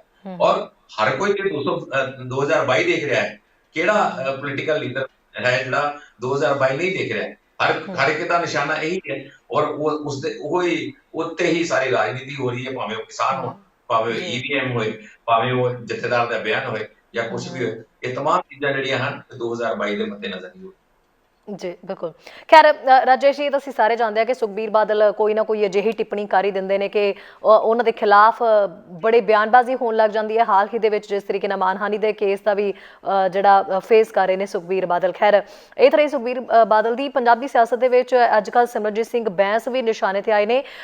ਜਾਣਕਾਰੀ ਮਿਲੀ ਹੈ ਕਿ ਕੋਈ ਆਡੀਓ ਜਿਹੜਾ ਉਹਨਾਂ ਬਲਾਤਕਾਰ ਦੇ ਇਲਜ਼ਾਮ ਉਹਨਾਂ ਦੇ ਉੱਤੇ ਲੱਗ ਰਹੇ ਸੀਗੇ ਔਰ ਜਬਰ ਜਨਾਹ ਦੇ, ਉਸ ਦੇ ਵਿੱਚ ਕਹਿੰਦੇ ਇੱਕ ਆਡੀਓ ਜਾਰੀ ਹੋਈ ਹੈ ਜਿਹੜੀ ਭਾਬੀ ਦਾ ਜ਼ਿਕਰ ਹੋ ਰਿਹਾ ਸੀਗਾ, ਉਸ ਸੰਬੰਧੀ ਆਡੀਓ ਉਹ ਕੀ ਅਪਡੇਟ ਹੈ, ਕੀ ਕੁਝ ਉਸ ਆਡੀਓ ਦੇ ਵਿੱਚ ਰਿਹਾ ਰਾਜੇਸ਼ ਜੀ? ਦੇਖੋ ਇਹ ਸਭ ਤੋਂ ਵੱਡੀ ਗੱਲ ਹੈ ਕਿ ਬੈਂਸ ਬ੍ਰਦਰਸ ਜਿਹੜੇ ਹਨ ਇਸ ਵੇਲੇ ਪੰਜਾਬ ਯਾਤਰਾ ਤੇ ਨਿਕਲੇ ਹੋਏ ਹਨ। ਮੁੱਖ ਮੁੱਦੇ ਹਨ ਕਿਸਾਨੀ, ਪੰਜਾਬ ਦੇ ਪਾਣੀਆਂ ਦੀ ਗੱਲ, ਉਹ ਥਾਂ ਥਾਂ ਤੇ ਫਿਰ ਕੇ ਕਰ ਰਹੇ ਹਨ ਜੀ। ਪਰ ਬਕੌਲ ਬੈਂਸ ਵੀ ਤੇ ਬਕੌਲ ਜਿਹੜਾ ਜੇ ਮਾਹੌਲ ਦੀ ਵੀ ਆਪਾਂ ਗੱਲ ਕਰੀਏ ਤਾਂ ਉਹਦੇ ਮੁਤਾਬਕ ਇਹ ਗੱਲ ਉਦੋਂ ਨਿਕਲ ਕੇ ਸਾਹਮਣੇ ਆਈ ਜਦੋਂ ਕਿ ਇਹ ਪੰਜਾਬ ਯਾਤਰਾ ਸ਼ੁਰੂ ਹੋਣ ਲੱਗੀ ਸੀ। ਔਰ ਜੀ। ਇਸੇ ਗੱਲ ਦੀ ਜਿਹੜੀ ਫੀਲਡ ਹੈ ਉਹ ਸਿਮਰਜੀਤ ਬੈਂਸ ਲੈ ਰਿਹਾ ਹੈ ਕਿ ਜੀ। ਇਹ ਸਿਆਸੀ ਬੱਲਾ ਇਹਨਾਂ ਸਭ ਕੁਝ ਹੋ ਰਿਹਾ ਹੈ, ਇਹ ਗੱਲ ਚੱਲ ਰਹੀ ਹੈ। ਹੂੰ। ਔਰ ਇੱਥੇ ਵੀ ਅੱਜ ਲੰਮੀ ਚੌੜੀ ਬਹਿਸਬਾਜ਼ੀ ਜਿਹੜੀ ਚੱਲਦੀ ਰਹੀ ਔਰ ਜੀ। ਉਸੇ ਦੌਰਾਨ ਹਾਲਾਂਕਿ ਪਹਿਲਾਂ ਉਸਨੇ WhatsApp ਚੈਟ ਦਿਖਾਈ ਸੀ, ਸਾਰਾ ਕੁਝ ਦਿਖਾਇਆ ਸੀ ਔਰ ਉਸਦੇ ਵਿੱਚ ਦਿਖਾਇਆ ਗਿਆ ਕਿ 20-30 ਜਿਹੜੀਆਂ ਮਿਸਡ ਕਾਲਾਂ ਜਿਹੜੀਆਂ ਹਨ ਉਹ ਆਪਣੇ ਵੱਲੋਂ ਕੀਤੀਆਂ ਜਾ ਰਹੀਆਂ ਨੇ, ਉਹ ਸਾਰੀਆਂ ਜੀ। ਚੀਜ਼ਾਂ ਦਿਖਾਈ। ਪਰ ਇੱਕ ਅੱਜ ਆਡੀਓ ਸਾਹਮਣੇ ਆਈ ਹੈ, ਜੀ। ਆਡੀਓ ਦੇ ਵਿੱਚ ਗੱਲਬਾਤ ਹੋ ਰਹੀ ਹੈ ਉਸ ਭਾਬੀ ਦੀ ਜਿਸ ਦਾ ਜ਼ਿਕਰ ਜਿਹੜਾ ਪਹਿਲਾਂ ਵੀ ਕਈ ਵਾਰ ਹੋਇਆ, ਪਹਿਲਾਂ ਵੀ ਵਾਰ-ਵਾਰ ਜ਼ਿਕਰ ਕੀਤਾ ਜਾ ਰਿਹਾ ਹੈ ਕਿ ਭਾਬੀ ਦੇ ਘਰ ਮਿਲਣ ਨੂੰ ਉਹਨੂੰ ਕਿਹਾ ਜਾ ਰਿਹਾ ਹੈ, WhatsApp ਚੈਟ ਦੇ ਵਿੱਚ ਮਿਲਣ ਨੂੰ ਕਿਹਾ ਜਾ ਰਿਹਾ ਹੈ। ਉਸ ਭਾਬੀ ਨਾਲ ਜਿਹੜੀ ਗੱਲਬਾਤ ਹੈ, ਜਿਹੜੀ ਕਥਿਤ ਤੌਰ ਤੇ ਜਿਹੜੀ ਵਿਕਟਮ ਲੇਡੀ ਹੈ, ਉਹ ਉਸ ਨਾਲ ਗੱਲਬਾਤ ਕੀਤੀ ਜਾ ਰਹੀ ਹੈ। ਤਾਂ ਉਸਦੇ ਵਿੱਚ ਜਿਹੜੀ ਚੀਜ਼ਾਂ ਸਾਹਮਣੇ ਆ ਰਹੀਆਂ ਹਨ, ਉਸਦੇ ਵਿੱਚ ਵੀ ਹਾਲਾਂਕਿ ਬਹੁਤ ਜ਼ਿਆਦਾ ਕਲੀਅਰ ਨਹੀਂ ਹੁੰਦੀਆਂ ਗੱਲਾਂ, ਇਹ ਗੱਲਾਂ ਜਿਹੜੀਆਂ ਹਨ ਔਰ ਸਭ ਤੋਂ ਵੱਡੀ ਗੱਲ ਇਹ ਹੈ ਕਿ ਇਹ ਜਿਹੜਾ ਮੁੱਦਾ ਹੈ ਪੰਜਾਬ ਦੇ ਵਿੱਚ ਇਸ ਵੇਲੇ ਅਕਾਲੀ ਦਲ ਸਭ ਤੋਂ ਵੱਧ ਉਭਾਰ ਰਿਹਾ ਹੈ, ਸਭ ਤੋਂ ਵੱਧ ਜਿਹੜਾ ਸਾਹਮਣੇ ਫਰੰਟ ਲਾਈਨ ਤੇ ਹੋ ਕੇ ਲੜ ਰਿਹਾ ਹੈ ਇਸ ਮੁੱਦੇ ਨੂੰ ਲੈ ਕੇ, ਉਹ ਸ਼੍ਰੋਮਣੀ ਅਕਾਲੀ ਦਲ ਲੜ ਰਿਹਾ ਹੈ। ਤੇ ਬਾਕੀ ਕੋਈ ਵੀ ਇਸ ਮੁੱਦੇ ਤੇ ਨਹੀਂ ਬੋਲ ਰਿਹਾ। ਆਮ ਆਦਮੀ ਪਾਰਟੀ ਬਿਲਕੁਲ ਚੁੱਪ ਹੈ, ਕਾਂਗਰਸ ਜਿਹੜੀ ਉਹ ਚੁੱਪ ਹੈ। ਹਾਲਾਂਕਿ ਕਾਂਗਰਸ ਤੇ ਖੈਰ ਕਾਂਗਰਸ ਦੀ ਸਰਕਾਰ ਹੈ, ਕਾਂਗਰਸ ਨੂੰ ਇਹ ਕਿਹਾ ਜਾ ਰਿਹਾ ਹੈ ਕਿ ਇਸ ਦਾ ਸੁਪਰੀਮ ਕੋਰਟ ਵੱਲੋਂ ਹਦਾਇਤਾਂ ਨੇ ਕਿ ਜੇ ਕੋਈ ਵਿਕਟਮ ਮਹਿਲਾ ਜੇ ਬਿਆਨ ਦਿੰਦੀ ਹੈ, ਪਹਿਲਾਂ FIR ਤੁਰੰਤ ਦਰਜ ਕਰੋ ਤੇ ਉਸ ਤੋਂ ਬਾਅਦ ਉਹ ਇਨਵੈਸਟੀਗੇਸ਼ਨ ਜਿਹੜੀ ਚੱਲਦੀ ਰਹੇਗੀ। ਪਰ ਹਾਲੇ ਤੱਕ ਇਸ ਮਾਮਲੇ ਦੀ ਇਨਵੈਸਟੀਗੇਸ਼ਨ ਚੱਲਦੀ ਹੈ, ਪਰਚਾ ਦਰਜ ਨਹੀਂ ਹੋਇਆ। ਤੇ ਅਕਾਲੀ ਦਲ ਜਿਹੜਾ ਵਾ ਉਹ ਬਿਲਕੁਲ ਫਰੰਟ ਫੁੱਟ ਤੇ ਹੋ ਕੇ ਲੜਾਈ ਲੜ ਰਿਹਾ ਹੈ ਔਰ ਅੱਜ ਸਾਰਾ ਦਿਨ ਬਿਆਨਾਤ ਜਿਹੜੇ ਉਹਨਾਂ ਦੇ ਆਉਂਦੇ ਰਹੇ ਕਿ ਇਹ ਸਰਕਾਰ ਜਿਹੜੀ ਹੈ ਉਹ ਮਿਲੀ ਭੁਗਤ ਹੈ ਬੈਂਸ ਨਾਲ ਔਰ ਇਹ ਕਿਉਂ ਨਹੀਂ ਦਰਜ ਕੀਤਾ ਜਾ ਰਿਹਾ, ਇਹ ਚੀਜ਼ ਕਿਉਂ ਨਹੀਂ ਹੋ ਰਹੀ। ਔਰ ਉਸ ਤੋਂ ਵੀ ਵੱਡੀ ਗੱਲ ਹੈ ਕਿ ਜਿਹੜੇ ਬਿਗ ਗਨਸ ਹਨ ਪੰਜਾਬ ਦੀਆਂ, ਸੁਖਪਾਲ ਖਹਿਰਾ ਹੈ ਔਰ ਜਿਹੜੇ ਫਾਇਰ ਬ੍ਰਾਂਡ ਲੀਡਰ ਜਿਨ੍ਹਾਂ ਨੂੰ ਕਿਹਾ ਜਾਂਦਾ ਹੈ, ਨਵਜੋਤ ਸਿੰਘ ਸਿੱਧੂ ਹੈ ਜਾਂ ਹੋਰ ਕਈ ਅਜਿਹੇ ਲੀਡਰ ਹਨ ਜਿਹੜੇ ਕਿ ਬੜੇ ਵੱਧ ਚੜ ਕੇ ਬਿਆਨ ਦਿੰਦੇ ਹਨ ਜੇ ਕੋਈ ਇਹੋ ਜਿਹੀ ਉਹਨਾਂ ਨੇ ਕੋਈ ਕਿਰਦਾਰ ਨਾਲ ਜੁੜੀ ਘਟਨਾ ਹੈ ਜਾਂ ਪੰਜਾਬ ਦੇ ਹਿੱਤ ਦੀ ਕੋਈ ਘਟਨਾ ਹੈ ਜਾਂ ਇਹ ਚੀਜ਼ਾਂ, ਉਹਨਾਂ ਦਾ ਵੀ ਕੋਈ ਕਿਸੇ ਤਰੀਕੇ ਦਾ ਨਹੀਂ ਬਿਆਨ ਆ ਰਿਹਾ। ਸੋ ਸਿਰਫ ਅਕਾਲੀ ਦਲ ਦਾ ਬੋਲਣਾ ਜਿਹੜਾ ਹੈ ਉਹ ਕਿਤੇ ਨਾ ਕਿਤੇ ਜਾਂ ਤੇ ਪੰਜਾਬ ਸਰਕਾਰ ਵੇਟ ਐਂਡ ਵਾਚ ਕਰ ਰਹੀ ਹੈ ਕਿ ਦੇਖੋ ਕਿਸ ਤਰ੍ਹਾਂ ਦਾ ਮਾਹੌਲ ਸਿਰਜਦਾ ਹੈ, ਕਿਸ ਤਰ੍ਹਾਂ ਦਾ ਮਾਹੌਲ ਬਣਦਾ ਹੈ, ਕਿੰਨਾ ਕਿ ਇਸ ਗੱਲ ਦਾ ਵਿਰੋਧ ਹੁੰਦਾ ਹੈ। ਇਹ ਕਿਉਂਕਿ ਸਰਕਾਰ ਦੀਆਂ ਵੀ ਆਪਣੀਆਂ ਨੀਤੀਆਂ ਹੁੰਦੀਆਂ ਹਨ, ਕਿਉਂਕਿ ਜੇ ਇਸ ਵੇਲੇ ਪੰਜਾਬ ਯਾਤਰਾ ਕੱਢੀ ਹੈ ਤਾਂ ਉਸ ਦਾ ਹਾਲਾਂਕਿ ਜਿਹੜਾ ਇਹ ਮੁੱਦਾ ਹੈ ਕਿਸਾਨੀ ਦਾ ਮੁੱਦਾ ਹੈ, ਇਸ ਦਾ ਕੇਂਦਰ ਦੇ ਖਿਲਾਫ ਜਾ ਰਿਹਾ ਹੈ। ਪਾਣੀਆਂ ਦਾ ਮੁੱਦਾ ਹੈ ਜਿਹੜਾ ਉਹ 3 ਸਟੇਟਸ ਦੇ ਵਿੱਚ ਜਿਹੜਾ ਸਟੇਟਾਂ ਦੇ ਵਿੱਚ ਆਪਸੀ ਮੁੱਦਾ ਜਿਹੜਾ ਹੈ, ਪਰ ਉਹ ਵੀ ਕਿਤੇ ਨਾ ਕਿਤੇ ਅਲਟੀਮੇਟਲੀ ਕੇਂਦਰ ਨਾਲ ਜਾ ਕੇ ਜੁੜਿਆ ਹੈ ਜੀ। ਸ਼ਾਇਦ ਇਸ ਕਰਕੇ ਪੰਜਾਬ ਸਰਕਾਰ ਜਿਹੜੀ ਹੈ ਉਹਨੂੰ ਲੱਗਦਾ ਕਿ ਉਹਨਾਂ ਨੂੰ ਕੋਈ ਬਹੁਤਾ ਫਰਕ ਨਹੀਂ ਪੈਂਦਾ ਜੇ ਆਪਣੀ ਜੇ ਕਿਸਾਨਾਂ ਪੰਜਾਬ ਯਾਤਰਾ ਕੱਢੀ ਜਾਣ ਤਾਂ ਉਹਨਾਂ ਨੂੰ ਕੋਈ ਫਰਕ ਨਹੀਂ ਪੈਂਦਾ। ਉਹ ਵੀ ਕਰਕੇ ਸ਼ਾਇਦ ਪੰਜਾਬ ਸਰਕਾਰ ਜਿਹੜੇ ਵਾਲੇ ਚੁੱਪ ਹਨ। ਜੇ ਸਿੱਧੀ ਕੈਪਟਨ ਅਮਰਿੰਦਰ ਸਿੰਘ ਦੇ ਖਿਲਾਫ ਪੰਜਾਬ ਯਾਤਰਾ ਕੱਢੀ ਹੁੰਦੀ, ਪੰਜਾਬ ਯਾਤਰਾ ਜਿਹੜੀ ਹੈ ਉਹ ਪੰਜਾਬ ਸਰਕਾਰ ਦੇ ਖਿਲਾਫ ਕੱਢੀ ਹੁੰਦੀ ਤਾਂ ਫਿਰ ਸ਼ਾਇਦ ਉਹਨਾਂ ਨੂੰ ਜਾਪਣਾ ਸੀ ਕਿ ਉਹਨਾਂ ਨੂੰ ਕੋਈ ਫਰਕ ਵਾਕਿਆ ਹੀ ਪੈ ਰਿਹਾ ਹੈ। ਸੋ ਇਹ ਤਮਾਮ ਜਿਹੜਾ ਸਿਨੈਰੀਓ ਬਣ ਕੇ ਆ ਰਿਹਾ ਹੈ ਉਸਦੇ ਵਿੱਚ ਸਿਮਰਜੀਤ ਬੈਂਸ ਜਿਹੜੇ ਹਨ ਉਹ ਬਿਲਕੁਲ ਧੜੱਲੇ ਨਾਲ ਆਪਣੀ ਜਿਹੜੀ ਯਾਤਰਾ ਉਹ ਉਹਨਾਂ ਨੇ ਜਾਰੀ ਰੱਖੀ ਹੋਈ ਹੈ ਔਰ ਇਸ ਦੇ ਬਾਰੇ ਉਹ ਬਾਰ-ਬਾਰ ਇੱਕੋ ਗੱਲ ਕਹਿ ਰਹੀ ਹੈ ਕਿ ਇਸ ਦਾ ਦੁੱਧ ਤੇ ਪਾਣੀ ਦਾ ਪਾਣੀ ਹੋ ਕੇ ਰਹੇਗਾ। ਉਹ ਆਪਣੇ ਆਪ ਨੂੰ ਸੱਚਾ ਸੁੱਚਾ ਸਾਫ ਸੁਥਰਾ ਪਾਕ ਦੱਸ ਰਹੇ ਹਨ ਔਰ ਹੁਣ ਵੇਖਣਾ ਇਹ ਹੋਏਗਾ ਕਿ ਪੁਲਿਸ ਇਸ ਦੀ ਇਨਵੈਸਟੀਗੇਸ਼ਨ ਦੇ ਵਿੱਚ ਕੀ ਕੁਝ ਕਰ ਪਾਉਂਦੀ ਹੈ ਜਾਂ ਕੀ ਕੁਝ ਸਾਹਮਣੇ ਆਉਂਦਾ ਹੈ, ਕਿਉਂਕਿ ਇਹ ਵਾਕਿਆ ਹੀ ਵੱਡਾ ਮਾਮਲਾ ਹੈ ਔਰ ਇਸ ਦੇ ਵਿੱਚ ਜਾਂਚ ਜਿਹੜੀ ਹੈ ਨਿਰਪੱਖ ਜਾਂਚ ਹੋਣਾ ਬਹੁਤ ਜ਼ਰੂਰੀ ਹੈ ਔਰ ਵਾਕਿਆ ਹੀ ਦੁੱਧ ਦਾ ਦੁੱਧ ਤੇ ਪਾਣੀ ਦਾ ਪਾਣੀ ਹੋਣਾ ਚਾਹੀਦਾ ਹੈ। ਕਿਉਂਕਿ ਲੋਕਾਂ ਨੂੰ ਇਹ ਯਕੀਨ ਕਰਨਾ ਵੀ ਜਿਹੜਾ ਮੁਸ਼ਕਿਲ ਪੈ ਰਿਹਾ ਹੈ ਕਿ ਸਿਮਰਜੀਤ ਸਿੰਘ ਬੈਂਸ ਤੇ ਜੇ ਜਿਹੇ ਦੋਸ਼ ਲੱਗੇ ਹਨ ਕਿ ਕਿਤੇ ਨਾ ਕਿਤੇ ਕੋਈ ਸੱਚਾਈ ਹੈ ਵੀ ਜਾਂ ਨਹੀਂ, ਇਹ ਚੀਜ਼ਾਂ ਤਮਾਮ ਜਿਹੜੀਆਂ ਹਨ ਜਾਂਚ ਤੋਂ ਬਾਅਦ ਹੀ ਸਾਹਮਣੇ ਆਉਣ। ਜੀ ਬਿਲਕੁਲ ਰਾਜੇਸ਼ ਜੀ, ਬਹੁਤ ਬਹੁਤ ਸ਼ੁਕਰੀਆ ਜੀ ਸਾਰੇ ਪੰਜਾਬ ਦੀ ਜਾਣਕਾਰੀ ਦੇਣ ਦੇ ਲਈ ਔਰ ਸਿਆਸਤ ਦੇ ਵਿੱਚ ਕੀ ਕੁਝ ਚੱਲ ਰਿਹਾ ਉਸ ਸੰਬੰਧੀ ਅਪਡੇਟ ਦੇਣ ਦੇ ਲਈ। ਲਗਾਤਾਰ ਅੱਗੇ ਵੀ ਜੁੜੇ ਰਹਿਣਾ ਤੇ ਫਿਲਹਾਲ ਹੁਣ ਸਾਨੂੰ ਵੀ ਪਤਾ ਕਿ ਤੁਹਾਡੇ ਵੀ ਸੌਣ ਦਾ ਸਮਾਂ ਹੋ ਗਿਆ ਕਿਉਂਕਿ ਇਸ ਵੇਲੇ ਇੰਡੀਆ ਦੇ ਵਿੱਚ ਜਿਹੜਾ ਟਾਈਮ ਹੈ ਬਹੁਤ ਜ਼ਿਆਦਾ ਹੋ ਗਿਆ ਔਰ ਲਗਾਤਾਰ ਕੱਲ ਫਿਰ ਤੋਂ ਤੁਹਾਡੇ ਤੋਂ ਅਪਡੇਟ ਅਸੀਂ ਲਵਾਂਗੇ ਕੀ ਕੁਝ ਚੱਲ ਰਿਹਾ ਹੈ ਪੰਜਾਬ ਦੇ ਵਿੱਚ, ਭਾਰਤ ਦੇ ਵਿੱਚ ਕੀ ਕੁਝ ਖਾਸ ਚੱਲ ਰਿਹਾ। ਫਿਲਹਾਲ ਦੇ ਲਈ ਬਹੁਤ ਬਹੁਤ ਸ਼ੁਕਰੀਆ ਜੀ। ਧੰਨਵਾਦ ਜੀ। ਸੋ ਰਾਜੇਸ਼ ਗਿੱਲ ਨਾਲ ਜੋ ਵੀ ਅਪਡੇਟ ਸਾਂਝੇ ਕੀਤੇ ਉਹ ਤੁਸੀਂ ਸਾਰਿਆਂ ਨੇ ਸੁਣੀ ਲਏ ਨੇ। ਪੰਜਾਬ ਦੀ ਸਿਆਸਤ ਦੇ ਵਿੱਚ ਲਗਾਤਾਰ ਕਈ ਤਰ੍ਹਾਂ ਦੇ ਮੋੜ ਸਾਹਮਣੇ ਆ ਹੀ ਰਹੇ ਨੇ, ਲਗਾਤਾਰ ਅਸੀਂ ਗੱਲ ਵੀ ਕਰਦੇ ਰਹਿੰਦੇ ਹਾਂ, ਅੱਗੇ ਵੀ ਕਰਦੇ ਰਹਾਂਗੇ। ਫਿਰ ਤੋਂ ਰਾਜੇਸ਼ ਗਿੱਲ ਤੋਂ ਕੱਲ ਤਾਜ਼ਾ ਅਪਡੇਟ ਲਵਾਂਗੇ ਕਿ ਆਖਿਰਕਾਰ ਹੁਣ ਕਿਸਾਨਾਂ ਦਾ ਜਿਹੜਾ ਮੋਰਚਾ ਉਹ ਕਿੱਧਰ ਨੂੰ ਰੁਖ ਕਰ ਰਿਹਾ ਤੇ ਇਸ ਤੋਂ ਇਲਾਵਾ ਸਿਮਰਜੀਤ ਸਿੰਘ ਬੈਂਸ ਦੇ ਮਾਮਲੇ ਦੇ ਵਿੱਚ ਕਿੰਨੀ ਕੁ ਜਿਹੜੀ ਹੈ ਜਾਂਚ ਕੀਤੀ ਜਾ ਰਹੀ ਹੈ ਤੇ ਜਾਂਚ ਕਿੱਥੇ ਤੱਕ ਪਹੁੰਚ ਗਈ ਹੈ, ਕੀ ਨਿਕਲ ਕੇ ਸਾਹਮਣੇ ਆਇਆ। ਫਿਲਹਾਲ ਇੱਕ ਛੋਟੇ ਜਿਹੇ ਬ੍ਰੇਕ ਦੇ ਲਈ ਰੁਕਦੇ ਹਾਂ। ਬ੍ਰੇਕ ਤੋਂ ਬਾਅਦ ਅਸੀਂ ਐਡਵੈਂਚਰ ਦਾ ਰੁਖ ਕਰਾਂਗੇ। ਕੁਲਮੀਤ ਸਿੰਘ ਸੰਘਾ ਜੀ ਸਾਡੇ ਨਾਲ ਜੁੜਨਗੇ, ਉਹਨਾਂ ਤੋਂ ਜਾਣਾਂਗੇ ਕਿ ਕਰੋਨਾ ਸੰਬੰਧੀ ਕੀ ਅਪਡੇਟ ਚੱਲ ਰਿਹਾ ਹੈ। ਛੋਟੇ ਜਿਹੇ ਬ੍ਰੇਕ ਲਈ ਰੁਕਦੇ ਹਾਂ। ਸਾਡਾ ਹਰ ਇੱਕ ਪ੍ਰੋਗਰਾਮ ਵੇਖਣ ਤੇ ਸਾਡੇ ਨਾਲ ਜੁੜਨ ਲਈ ਸਬਸਕ੍ਰਾਈਬ ਕਰੋ ਚੈਨਲ ਪੰਜਾਬੀ ਤੇ ਨੋਟੀਫਿਕੇਸ਼ਨ ਲਈ ਬੈਲ ਆਈਕਨ ਵਾਲੇ ਬਟਨ ਤੇ ਕਲਿੱਕ ਕਰੋ।